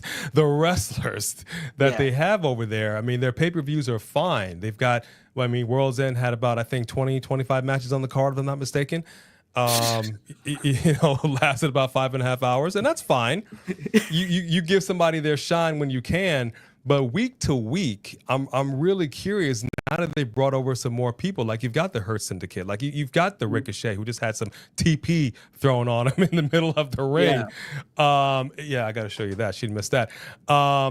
It actually have as many matches. It really begs to ask the question. We see where WWE is headed, literally all around the world. 2 nights of SummerSlam and whatever else they got going on.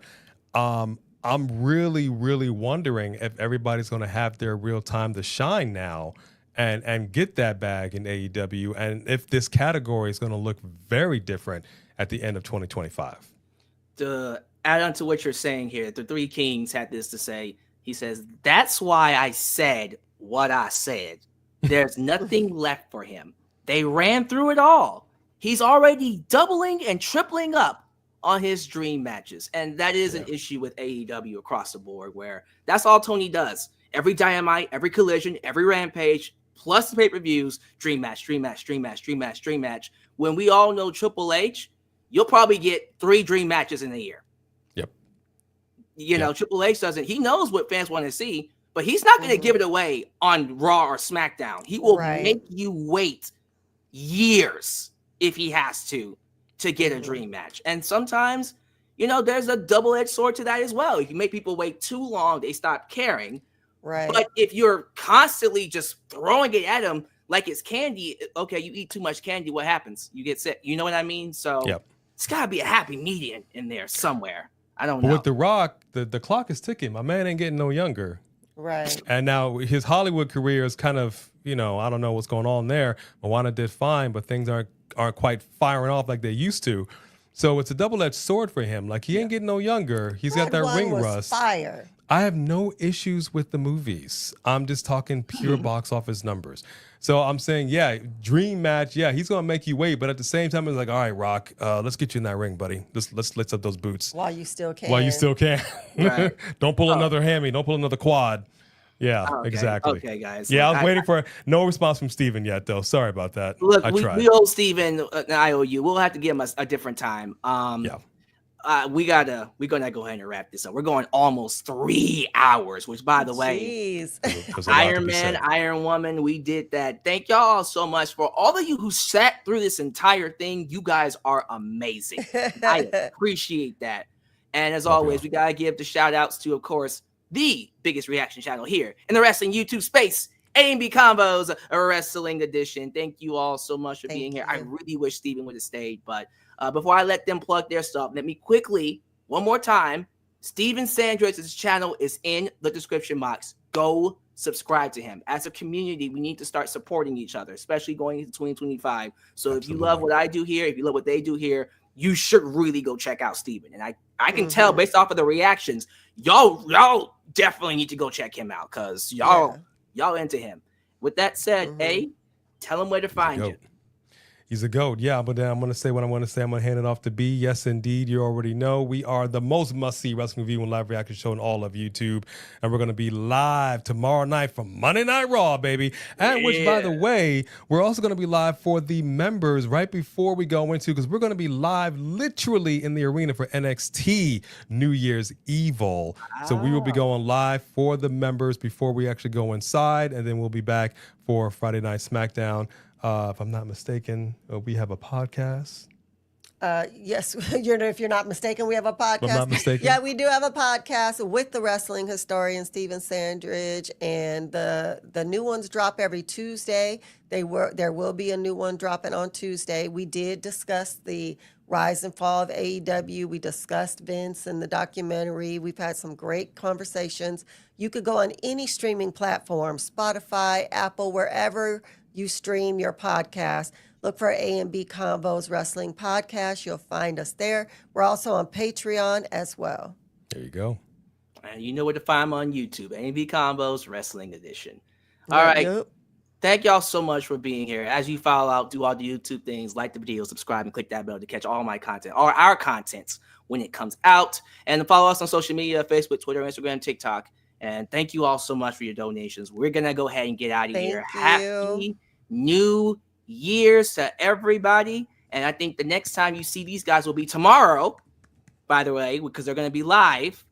And I will also be live because it will be here. Raw will be here in Houston. So I'll be at the show. That will be fun. You going to the show? Oh, you going there to the you show? go, Sam. He's going to the show, Sam.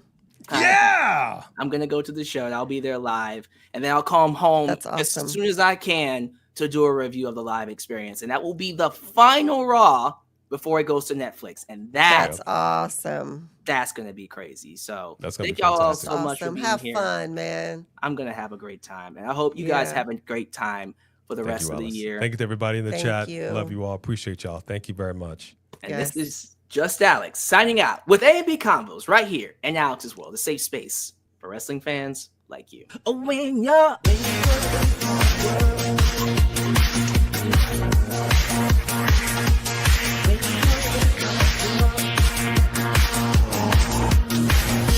oh, when you're